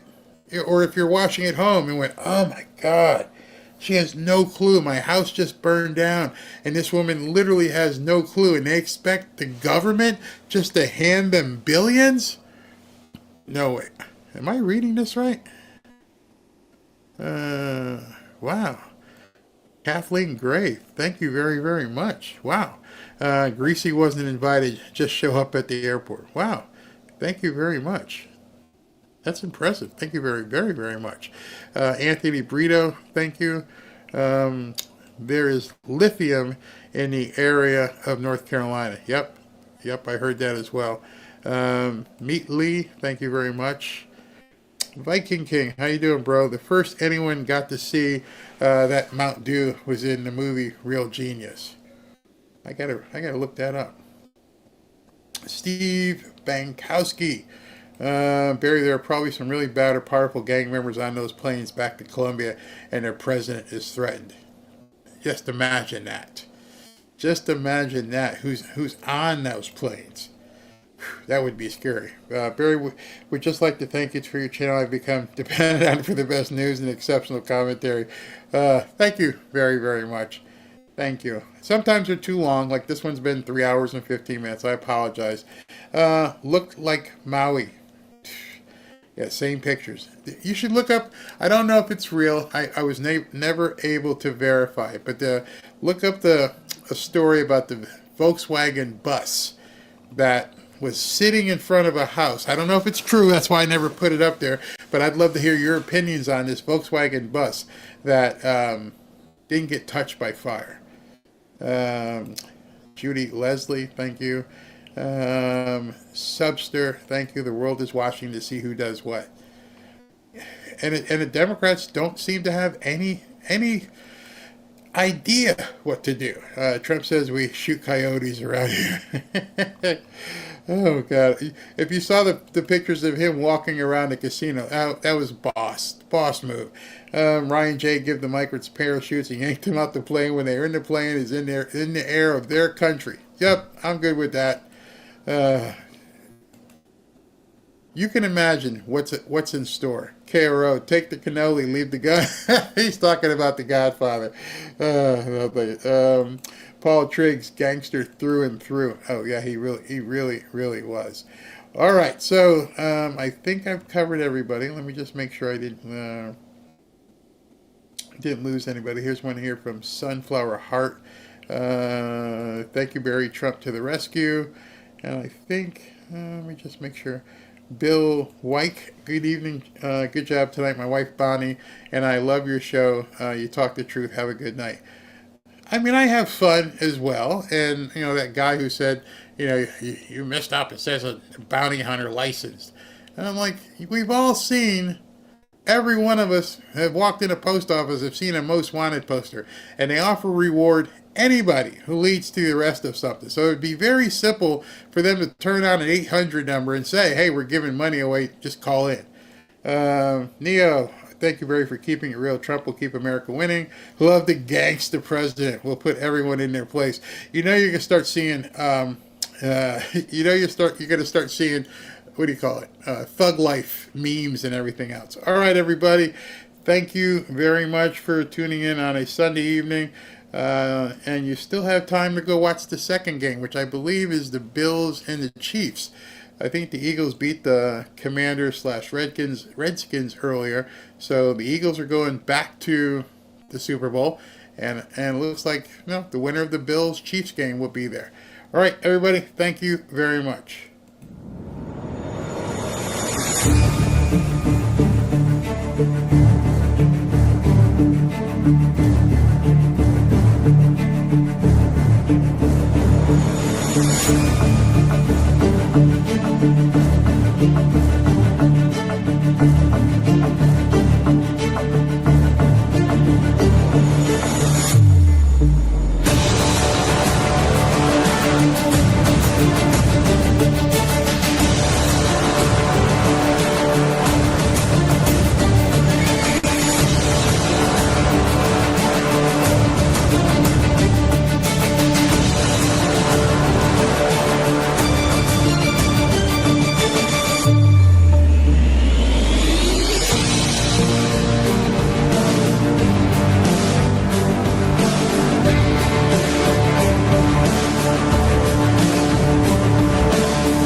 Am I back? Am I live? I forgot to do the hoodies, and SV just called me. Hold on. So I interrupt your outro there. Let me just make sure I'm back on the screen. Everybody can see me. I forgot about the hoodies. All right, so we're still here. We're still on hoodies. We're here. We go. Forgot about that. I told you he's good for me. He just sits there. He's like, hey man, you forgot the hoodies. All right, so let's do the hoodies. I didn't click the button to go off. I was just running the outro. Hold on, let's get to the hoodies. All right. Hold on. Where are we? All right, here we go. Got the hoodies all set to go. Man, I was so glad he called me because I completely forgot. I was getting ready to go eat dinner. Just all right. Here we're gonna go with the first drum roll. All right, so the first microphone is on. Yeah, first winner is Melissa Bedow. Melissa Bedow. So we're gonna pick another one. And Rob McIntyre, you won the second one. I forgot to do the drum roll, so I'll do it twice here. And now we got to pick the third one. And the third one would be, okay.